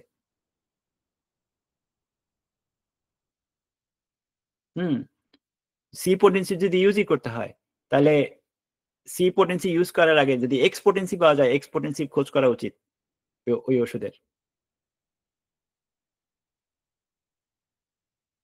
সেপটিক স্টেটকে ম্যানেজ করতে হবে এট দ্য সেম টাইম। যদি সেপটিক হয়, স্পেশালি যদি ডায়াবেটিস থাকে, যদি সেপটিসিমিয়ার চান্স থাকে, ওই সেপটিক স্টেটকে একসাথে ম্যানেজ করতে হবে যাতে কেস অ্যাডভান্স না করে। পিরিয়ডিকলি রুগীর ব্লাড টেস্ট করে দেখতে হবে যদি এই ধরনের কেসে, তার ইউরিন টেস্ট করে দেখতে হবে। হ্যাঁ, তো এগুলি এগুলি কমন জিনিস, খুবই কমন জিনিস। যদি আমরা ফলো করতে পারি আমাদের উপকারী হবে, অপকার হবে না। তো এই হচ্ছে আজকের প্রেজেন্টেশন। আপনাদের প্রশ্ন থাকলে ইনশাআল্লাহ শুনবো। অনেক ধন্যবাদ আপনারা আমার কথাগুলি শুনছেন এতক্ষণ ধরে। Thank you. ধন্যবাদ স্যার, আপনাকে অসংখ্য ধন্যবাদ আমাদের দীর্ঘ সময় ধরে একটা সেশন লিড করার জন্য। 1.5 ঘন্টারও অধিক সময় ধরে স্যার আমাদেরকে সময় দিয়েছেন, অসংখ্য ধন্যবাদ। আপনাদের যদি কোনো কোয়েশ্চেন থাকে আপনারা আমাদের ইনবক্সে লিখতে পারেন। ইনবক্সে লিখলে আমাদের জন্য সুবিধা হয়, কারণ প্রশ্ন রিপিটেশন হবে না এবং আমরা সিরিয়ালি স্যারের কাছে আপনাদের প্রশ্নগুলো তুলে ধরতে পারবো। আপনাদেরকে অনুরোধ থাকবে আপনারা ইনবক্সের মধ্যে লিখে দিবেন, এবং কারো যদি প্রশ্ন থাকে হাত তুলে প্রশ্ন করতে পারেন। তবে সেক্ষেত্রে আপনারা একটু খেয়াল রাখবেন যাতে করে আমাদের কোনো কোয়েশ্চেন রিপিট না হয়। অন্যদের প্রশ্নগুলো যখন করবে তখন যদি আপনারা একটু মনোযোগ হন, তাহলে রিপিটেশন ছাড়াই আমরা অনেকগুলো প্রশ্নের উত্তর পেয়ে যাব। জি, হাত তুলেছেন প্রথমে সুকান্ত দে। জি প্লিজ আপনার প্রশ্নটি করবেন প্লিজ।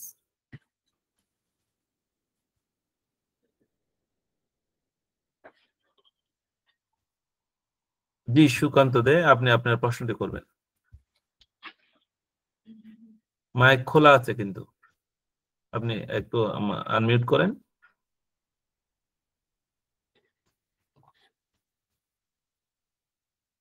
জি প্রশ্ন করবেন স্বর্ণালী সরকার।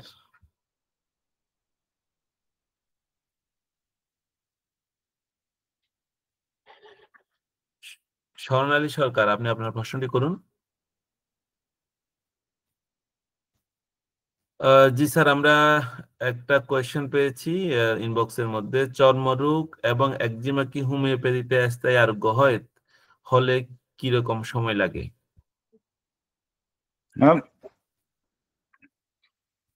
আরোগ্য কথাটা তো রিলেটিভ। তো এখন যদি আপনি বলেন যে আরোগ্য, আমি আরোগ্য অ্যালোপ্যাথিতে আরোগ্যর ডেফিনিশন হচ্ছে 2 বছর ইন জেনারেল। এখন যদি আপনি বলেন যে আমার এটা কি স্থায়ী আরোগ্য হয় কিনা, আরোগ্য হয়, কিন্তু সেটা 10 বছর পরে যে ব্যাক করে আসবে না, এটার তো গ্যারেন্টি নাই। তবে হ্যাঁ, আরোগ্য হয়, রোগী ভালো হয়। এখন এটা নির্ভর করে যে তার সমস্যাটা কতদিন যাবত, কত ডিপ তার প্রবলেমটা, এবং এটার সাথে অন্য কোনো মেইনটেইনিং কজ কি আছে কি নাই, এটা অনেকটুকু নির্ভর করে। ওই আরোগ্য কথাটা এটার উপর অনেকটুকু নির্ভর করে।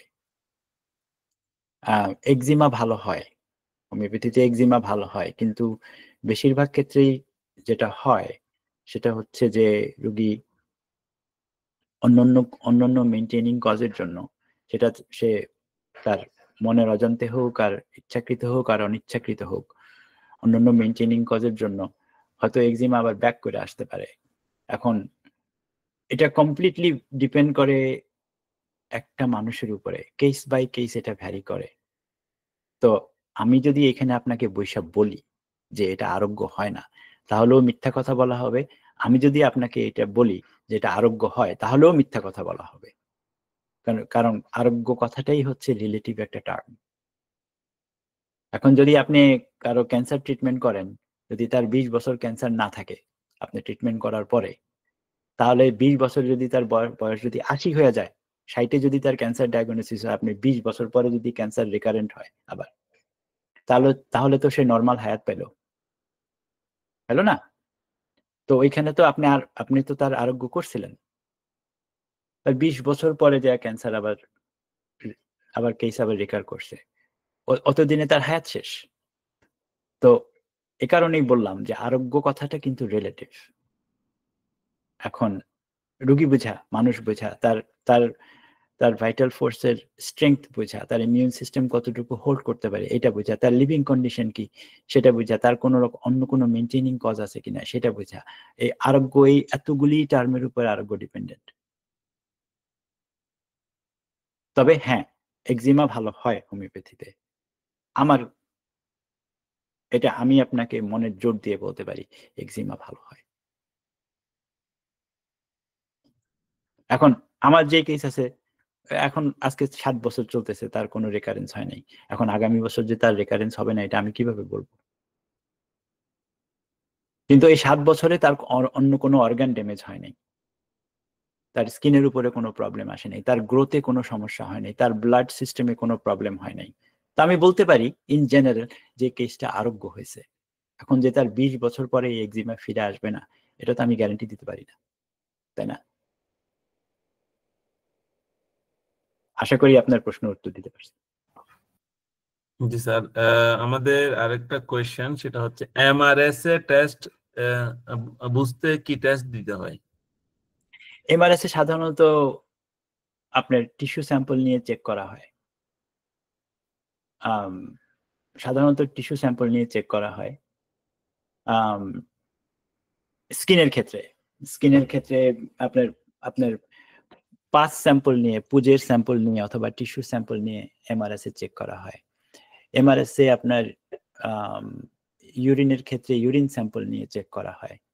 ব্লাড টেস্টে বোঝা যায়, ইন্ডিকেট করে ব্লাড টেস্টে। কিভাবে ইন্ডিকেট করে? আপনার ইএসআর হাই থাকবে, ডব্লিউবিসির কাউন্ট আপনার হাই থাকবে, ইএসআর হাই থাকবে।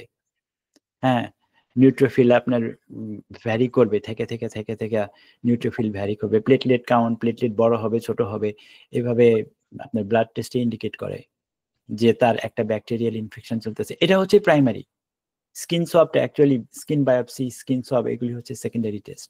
যখন বোঝা যায় যে এটা একটা এমআরএস এর টাইপ প্রবলেম, তখন ডেফিনিটিভ অ্যান্সারের জন্য স্কিন বায়োপসি করে দেখা হয়, যে স্কিন কালচার আর কি। টেকনিক্যালি বায়োপসি না, ইনসেন্স বায়োপসি, আবার ইনসেন্স বায়োপসিও না, স্কিন কালচার করে দেখা হয় যে এটা আসলে কি মানে এমআরএস কি না।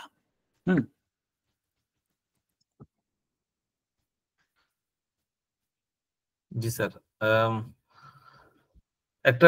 আরেকটা প্রশ্ন করেছেন স্বর্ণালী সরকার, যে বারবার ফোড়া হবার প্রবণতা হলে একজন চিকিৎসকের কোন কোন দিক বিবেচনা করে ঔষধ সিলেক্ট করতে হবে, এবং কোন কোন ঔষধ এমত অবস্থায় বেশ কার্যকরী ভূমিকা রাখে? বারবার যদি ফোড়া হয়, বারবার ফোড়া হলে মেনটেনিং কজ দেখি আমরা, তার মেনটেনিং কজগুলি দেখি। সেটা যে কোনো রোগেই তো, তাই না? যদি একটা প্রবলেম রিকার করতে থাকে, বারবার ঠান্ডা লাগতেছে, আমরা টিউবারকুলাইনাম কেন দেই বাচ্চাদেরকে? আপনি নিজে প্রশ্ন করেন। আমরা বারবার ঠান্ডা লাগতেছে, বারবার তার গলার ভিতরে টনসিল হইতেছে, বারবার তার গ্ল্যান্ড ফুলে যাচ্ছে, তারপরেই তো আমরা টিউবারকুলাইনাম দেই, তাই না? তো বারবার যদি কারো ফোড়া হয়, তার মেনটেনিং কজ দেখতে হবে। আপনাদেরকে তো আমি একটা রেফারেন্স দিলাম, যে যেটা কম্বিনেশন বললাম, আমি এটা বলবো না আপনারা কম্বিনেশন রেমেডি ইউজ করেন, কিন্তু আমি এটা বলতে চাই যে আপনারা অ্যাডভান্স রেমেডিগুলির দিকে তাকান। সত্যি এটা জোক না, আপনারা অ্যাডভান্স রেমেডিগুলির দিকে তাকান। হোমিওপ্যাথি কিন্তু সেই 1990s হোমিওপ্যাথি নাই। হ্যাঁ, হোমিওপ্যাথির এখন অনেক বেশি মডার্ন রিসার্চ আছে, যেটা হেনিম্যানও হয়তো কখনো কল্পনা করেন নাই যে হোমিওপ্যাথির এত বেশি মডার্ন রিসার্চ আছে। আমি আপনাকে একটা কম্বিনেশন বললাম, arsenicum album, carcinosin, thymus gland. তার ইমিউন সিস্টেমকে বুস্ট করেন যতটুকু সম্ভব, তার ভাইটাল ফোর্সকে বুস্ট করেন। তার ভাইটাল ফোর্সকে বুস্ট করে তার ভাইটাল ফোর্স তাকে নিজেকে ডিফেন্ড করতে পারবে।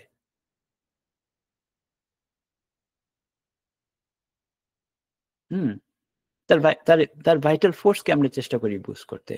ওষুধ বা একটা একটা মেডিসিন তার তার স্ফিয়ার অফ অ্যাকশন, তার আপনারা ভিটুলকাসের লেভেল অফ হেলথ বইটা পড়বেন, আপনি বুঝতে পারবেন তখন যে একটা মেডিসিনের স্ফিয়ার অফ অ্যাকশন তার তার ইমিউন সিস্টেম, তার ভাইটাল ফোর্সের স্টেজের উপরে ডিপেন্ড করে। আপনার ধরেন এক উদাহরণ বলি, এক্সাম্পল, যে আপনি হিপার সালফ দিলেন একটা পড়ার কারণে, আপনি সিলিকা দিলেন ড্রেনেজ করার জন্য, হিপার সালফ হয়তো দেখেন 1 বছর আগে কাজ করছে, এখন কাজ করতেছে না। Same medicine, same symptom, same presentation রোগীর, আপনারই রোগী একসময় হিপার সালফ ভালো কাজ করছে, এখন কাজ করতেছে না, কেন কাজ করতেছে না? ওই প্রশ্নটা আমরা করি নিজেদেরকে। হ্যাঁ, তো ওই প্রশ্নটা যদি করি তাহলে ওইখান থেকে বের হয়ে আসবে, উত্তর বের হয়ে আসবে যে তার কোনো কোনো মেইনটেইনিং কজ আছে, অথবা তার ইমিউন সিস্টেম স্ট্রং এনাফ না তাকে নিজেকে নিজে ডিফেন্ড করার জন্য। এই জমানায় যদি আমরা বলি যে আমরা একটা মানুষের কাছে যাই বলি যে আমার ফোড়া-টোড়া হওয়া ঠিক না, কিন্তু এটাও ঠিক না। কারণ আমাদের আমাদের আমাদের পৃথিবীটা, আমাদের ওয়ার্ল্ড এখন অনেক বেশি পয়জনাস, অনেক অনেক বেশি অনেক বেশি পয়জনাস। সো ওই অবস্থায় আমাদের চেষ্টা করা উচিত তার ইমিউন সিস্টেমকে বুস্ট করার জন্য, সে নিজেকে নিজে প্রোটেক্ট করতে পারে। এবং আপনি যখন ওষুধ দিবেন, ওই ওষুধের প্রেজেন্টেশন তার ইমিউন সিস্টেম এর লেভেল উপরে বেসিস করে তার প্রেজেন্টেশন, ওষুধের অ্যাকশন ডিফারেন্ট হবে।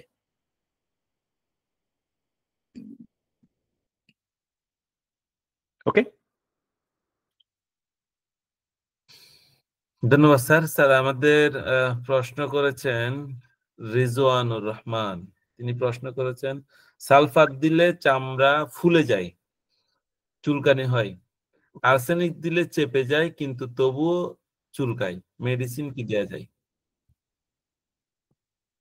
ডিপেন্ড করে আপনি সালফার কি পোটেন্সিতে দিচ্ছেন, সালফার কত ফ্রিকুয়েন্টলি দিচ্ছেন, এটা তো আপনি বলেন নাই, তাই না? সালফার ফ্রিকুয়েন্টলি দেওয়ার মতো ওষুধ না, আমি মনে করি না। একটা সালফার এত এত বড় পলিক্রাস্ট হোমিওপ্যাথিতে যে একটা 200 সি ডোজ মাসের পর মাস রোগীর ভিতরে কাজ করতে পারে। কারণ আপনি কি পোটেন্সি দিচ্ছেন এটা তো আমি জানি না, আপনি কত ফ্রিকুয়েন্টলি দিচ্ছেন, কত ঘন ঘন দিচ্ছেন এটাও আমি জানি না। তা আপনি যদি সি পোটেন্সিতে দিয়ে থাকেন, ধরে নেন আপনি সি পোটেন্সিতে দিচ্ছেন, কারণ আপনি সি পোটেন্সিতে যদি দিয়ে থাকেন, যদি আপনার এরকম হয় তাহলে আপনি লো এলএমএ ট্রাই করেন, যদি ওটা সালফারের রোগী হয় লো এলএম পোটেন্সিতে ট্রাই করেন, 1-2টা ডোজ দিয়ে দেখেন, তাই না? এখন সালফার কেন এইভাবে রিঅ্যাক্ট করে, এই প্রশ্নটা আপনারে করতে হবে।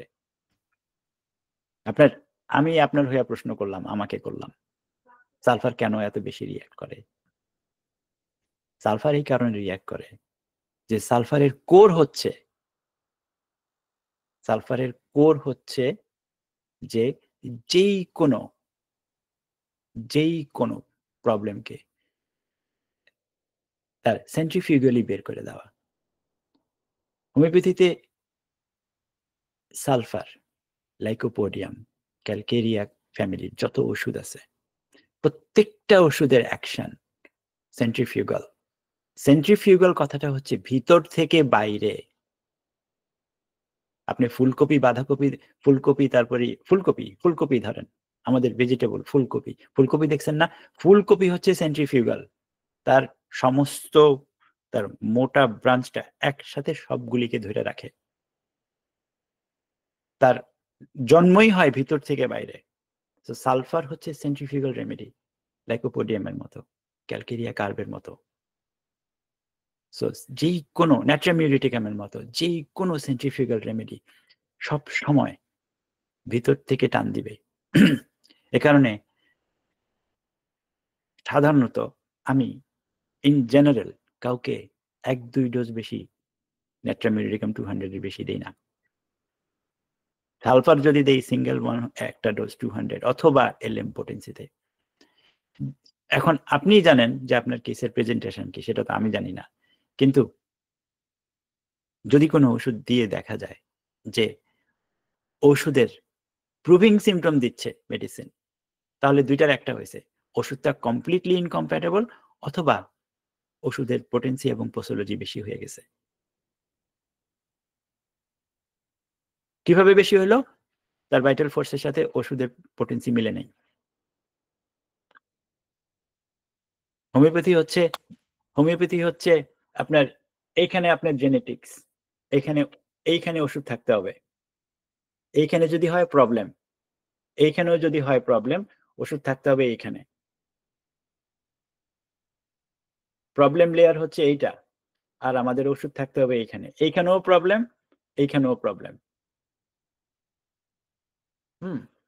তো আশা করি আপনি আমার কথাটা বুঝতে পারছেন। আমি দেখেন, আমি সবকিছু জানি না, আমাদের সবার পক্ষে সবকিছু জানা সম্ভব না। যখন আপনি কেস নেবেন, আপনি হচ্ছেন বস, আপনি ওই কেসের হর্তাকর্তা, আপনিই জানেন কেসের প্রেজেন্টেশন কি ছিল। আপনি যদি ওইভাবে চিন্তা করেন, জেনারেল প্রিন্সিপাল দিয়ে যদি চিন্তা করেন, তাহলে কিন্তু আপনার জন্যই ভালো হবে। কারণ যেহেতু আপনিই কেসটা ভালো জানেন, আপনি রোগীর কেস টেকিং, ইটিওলজি, তার মেনটেনিং কজ, তার অবস্টেকলস অফ কিউর, আপনি এইগুলি ভালো জানেন। সবচেয়ে ভালো জানেন আপনি, আমার থেকেও ভালো জানেন। তো আপনিই চিন্তা করেন। তবে আমি আপনাকে একটা সাজেশন দিতে পারি আর কি।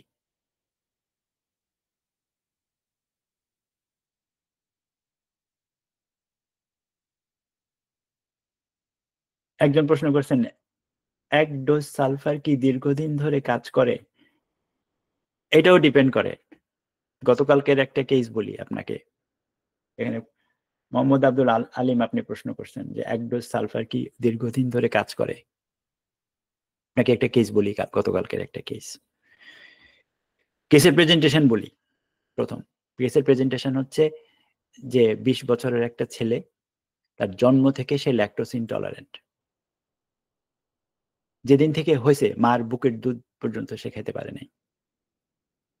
তার সিভিয়ার জিআই ডিসঅর্ডার, মানে কোনো কিছু তার পেটে ধরে রাখতে পারে না। ভেজিটেবল বলেন, ফ্রুটস বলেন, আপনার রেগুলার ভাত বলেন, নুডলস বলেন, যেটাই বলেন, তার কিছুই সে পেটে ধরে রাখতে পারে না, ইম্পসিবল তার জন্য। তার রক্ত আমাশা হয়ে যায়। সময় বেশি থাকলে আপনাদেরকে আমি ছবিগুলি দেখাইতাম, তার স্টুলের পিকচারগুলি আমি আপনাদেরকে দেখাইতাম। তো তাকে প্রথম ওষুধ দিলাম তার সিভিয়ার পেটের ব্যথা। তাকে প্রথম ওষুধ দিলাম অ্যালোসুকুট্রিনা 200 সিঙ্গেল ডোজ। উইদিন 24 ঘন্টা 30 ঘন্টার ভিতরে তার পেট ফুলা কমে গেল। এ কিন্তু 8টা অ্যালোপ্যাথি ওষুধ খায় এই রোগী। তারপরে তাকে প্রায় 11 দিন ওয়েট করার পরে গত পরশুদিন তাকে সালফার 200 এর একটা ডোজ দিয়েছিলাম। একটা ডোজ সালফার 200 এর উপরে সে আজকে 3-4 দিন আছে। এখন এই 3-4 দিন পরে দেখা গেল যে একটু ভেজিটেবল সে টলারেট করতে পারে, অল্প, খুব অল্প। এখন কথা হচ্ছে, আমি কি তাকে আবার ডাবল করে আরেকটা ডোজ দিব? না, দিব না। কেন দিব না? আমি চাই দেখতে যে সালফার 200 তাকে কতদিন ধরে রাখতে পারে। আচ্ছা, ধরলাম তাকে আরো 10 দিন সালফার 200 এ ধরে রাখলো। তারপরে আমি কি করব? তখন আমি তাকে সালফার LM1 দিব। কেন দিব তাকে সালফার LM1? কারণ পোসোলজির স্কেলে LM হচ্ছে 49,999 টাইমস দ্য ডাইলিউশন স্কেল। এখন আমি চাইতেছি তার ইন্টেস্টাইনকে ট্রিগার করার জন্য, তার ইন্টেস্টাইনকে সেটেল করার জন্য। এখন আমি যদি তাকে যাই আবার সি পোটেন্সি দেই, সি পোটেন্সি ইন জেনারেল যেটা করে, সে খুব কুইকলি মানে খুব ডিপে চলে যেতে চেষ্টা করে। আমি এখন এত ডিপে যাইতে চাই না। এর মানে এটা না যে আমি সি পোটেন্সি 1M তাকে দিব না, অথবা 500 সি তাকে দিব না। আমাদের এখানে 500 সি পাওয়া যায়, 600 সি পাওয়া যায় সালফারের, 800 সিও পাওয়া যায়। আমি এরকম না যে আমি তাকে দিব না, আমি তাকে দিব, কিন্তু আমি তাকে পরে দিব। আমি তাকে পরে দিব, তাকে সহায়া দিব। আমার কোনো তাড়াহুড়া নাই।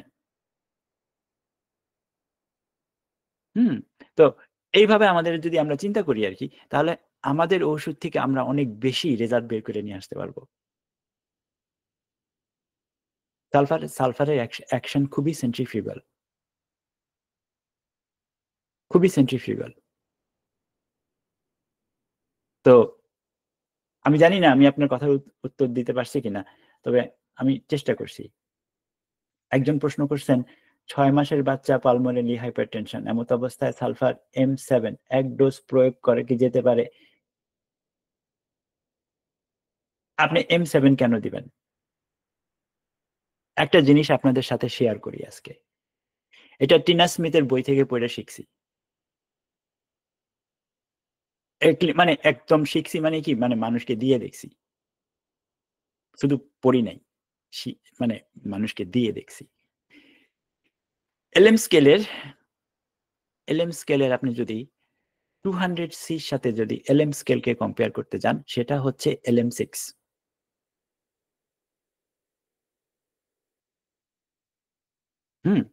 সেটা হচ্ছে LM6। কেন LM6? কেন LM6 হচ্ছে এরকম একটা স্কেল যে আপনার মাইন্ডকে, মেন্টাল সাইডকে সে মডারেটলি কভার করে, কিন্তু ফিজিক্যাল সাইডকে অনেক বেশি কভার করে। তো এখন আপনার রোগী হচ্ছে 6 মাসের বাচ্চা, তার পালমোনারি হাইপারটেনশন আছে। এখন আপনি দেখবেন, এই যে মোহাম্মদ শফিউল্লাহ কবির স্যার, আপনি দেখবেন তার পালমোনারি হাইপারটেনশনের সাথে সাথে অন্যান্য কি কি প্রবলেম আছে। তার মার কেস হিস্ট্রিতে আপনি খুঁজে বের করতে হবে, মানে না পাইলে কোনো সমস্যা নেই, কিন্তু আপনার খুঁজতে হবে অ্যাটলিস্ট, যে তার মার আগের জন্মে, বাচ্চা বয়স থেকে শুরু করে এই পর্যন্ত, প্রেগনেন্ট হওয়া পর্যন্ত, তার বাবার, তার মার কোন রকম স্কিন ডিসঅর্ডার ছিল কিনা। যদি তার স্কিন ডিসঅর্ডার থাকে, তাহলে আপনি M7 না দেওয়াটা ভালো। আপনি আরো লোতে যান,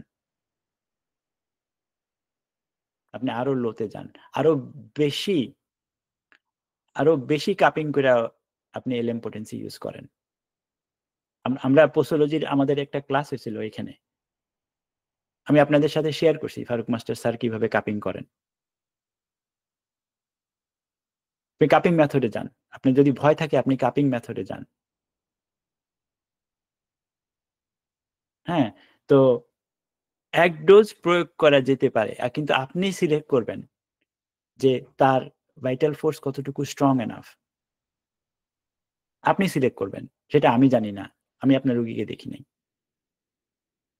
আপনি সিলেক্ট করবেন, আপনার কাছে যদি মনে হয় সালফার দিতেই হবে, তা আপনি সিলেক্ট করবেন যে তার কতটুকু, মানে পোসোলজির স্কেলে কোন কোন পোটেন্সিটা সে হোল্ড করতে পারবে উইদাউট অ্যাগ্রাভেশন। আর আপনি যদি 200% শিওর থাকেন আপনি M7 দিবেন, আপনি যদি 200% শিওর থাকেন, আপনি M7 এর সাথে সাথে সালফারের লো পোটেন্সি অ্যাভেলেবল রাখবেন আপনার হাতের কাছে। যদি ওইখানে অ্যাগ্রেভেট করে M7, তাহলে আপনি 6 অথবা 12 এরকম দিয়ে তার অ্যাগ্রেভেশন কমানোর জন্য আপনি রেডি থাকবেন। আর পালমোনারি হাইপারটেনশন কিভাবে হলো এটা জানার জন্য এটাও আপনার কাজ। কেন হলো পালমোনারি হাইপারটেনশন, কি কারণে হইতে পারে? মার হাইপারটেনশন ছিল, মার পোর্টাল কোনো কনজেশন ছিল প্রেগন্যান্সির আগে পরে, এটাও এটাও কেস টেকিং এর ভিতরে পড়ে।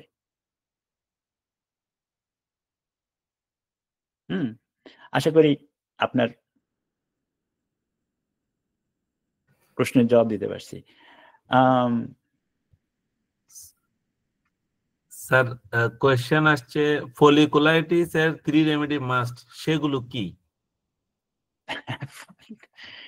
ফলিকুলাইটিস এর 3 রেমেডি মাস্ট কথাটা তো আমি আসলে কি জানি, আমি একটু কনফিউজড হয়ে যাই। মাস্ট যদি কেউ বলে যে এই ওষুধের মাস্ট রেমেডি কি, এটা আমি একটু কনফিউজড হয়ে যাই আসলে। কারণ আমি মনে করি না যে কোনো রোগের কোনো মানে খুবই কম হাতে গোনা কয়েকটা। আপনি ফলিকুলাইটিস যদি ওইভাবে চিন্তা করি আর কি আমরা, তাহলে সিলিকা হিপারসালফ দিলে তার ফলিকুলাইটিস ক্লিয়ার হবে, ক্যালকেরিয়া সালফ দিলে তার ফলিকুলাইটিস ক্লিয়ার হবে। কিন্তু কেন ফলিকুলাইটিস হচ্ছে এটা আপনি জানার চেষ্টা করা উচিত, যে কেন হচ্ছে, মানে টু বিগিন উইথ, রাইট? কারণ আপনি সিলিকা দিলেন, ধরে নেন আপনি সিলিকা দিলেন, ক্যালকেরিয়া সালফ দিলেন অথবা গ্রাফাইটিস দিলেন, যেটাই দিলেন, এটা আপনার ফলিকুলাইটিস ক্লিয়ার হলো। যদি আবার যদি হয়, এখানে যদি আবার হয়, তাহলে তখন আমরা কি করব? তাহলে তো ওই মাস্ট রেমেডি গুলি থাকলো না, তাই না? দেখা গেল আপনার রোগী নিজের শরীর পরিষ্কার রাখে না, দেখা গেল আপনার রোগী তার অ্যাক্সিলা এরিয়ার ভিতরে আপনার ডিওডোরেন্ট দিচ্ছে, তার পোরগুলি ব্লক হয়ে ফলিকুলাইটিস হয়ে গেল, স্কিনের পোরগুলি ব্লক হয়ে ফলিকুলাইটিস হয়ে গেল। এখন আপনি কি করবেন? এটা তো আপনার দোষ না, তাই না? এটা তো আপনার দোষ না, এটা তো মেইনটেইনিং কজ। এটা তো আপনি ডাক্তার হিসাবে আপনার কোনো ফল্টই নেই। আপনি তো তাকে খারাপ ওষুধ দেন। আগে হয়েছিল আপনি ধরেন আপনি সিলিকা দিয়ে তার ফলিকুলাইটিস ক্লিয়ার করলেন, অথবা হিপারসালফ দিয়ে আপনি তার ফলিকুলাইটিস ক্লিয়ার করলেন, অথবা যে কোনো একটা কনস্টিটিউশনাল রেমেডি দিয়ে আপনি তার ফলিকুলাইটিস ক্লিয়ার করলেন। কিন্তু যদি আবার হয় তখন আপনি কি করবেন? তখন তো ওই মাস্ট রেমেডি থাকলো না। মেইনটেইনিং কজ খুঁজতে হবে ভাই, মেইনটেইনিং কজ না খুঁজলে বিপদ আছে। কারণ আমরা মানুষ, আমরা ভুল করি, আমরা ভুল করেই আমরা মানুষ, তাই না?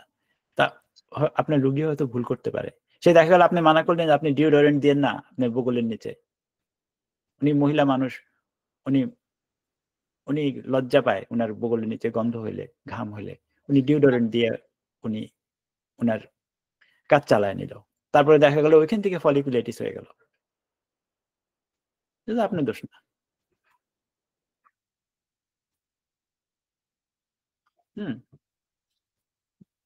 জি স্যার, আপনাকে অসংখ্য ধন্যবাদ। আসলে বাংলাদেশে স্যার এখন অনেক রাত হয়েছে, শীতের রাত তো স্যার, 11টা হয়েছে। আমরা আপনাকে কষ্ট দিতে চাচ্ছি না স্যার। আর অসংখ্য ধন্যবাদ স্যার আমাদেরকে সময় দেওয়ার জন্য, আর যারা এখানে উপস্থিত আছেন সবাইকে অসংখ্য ধন্যবাদ। আমরা আজকের মতো এখানে শেষ করছি, দেখা হবে আগামী সপ্তাহে ইনশাআল্লাহ। সবাই সেই পর্যন্ত সুস্থ থাকবেন, ভালো থাকবেন। আর এখানে যারা আছেন সবার উদ্দেশ্যে আরেকটা বিশেষ ঘোষণা, সেটা হচ্ছে আমাদের ডিএচএমএস পরীক্ষা শুরু হচ্ছে আগামী কালকে থেকে। সেজন্য আমরা 9 তারিখ পর্যন্ত আমাদের হোমিও স্টাডির সকল ক্লাস বন্ধ রাখবো, কিন্তু স্কিন ডিজিজের ক্লাসগুলো চলবে ইনশাআল্লাহ, আমাদের যে সেমিনারের ক্লাসগুলো চলবে ইনশাআল্লাহ। সবাই ভালো থাকবেন। আসসালামু আলাইকুম ওয়া রাহমাতুল্লাহি ওয়া বারাকাতুহু। আসসালামু আলাইকুম।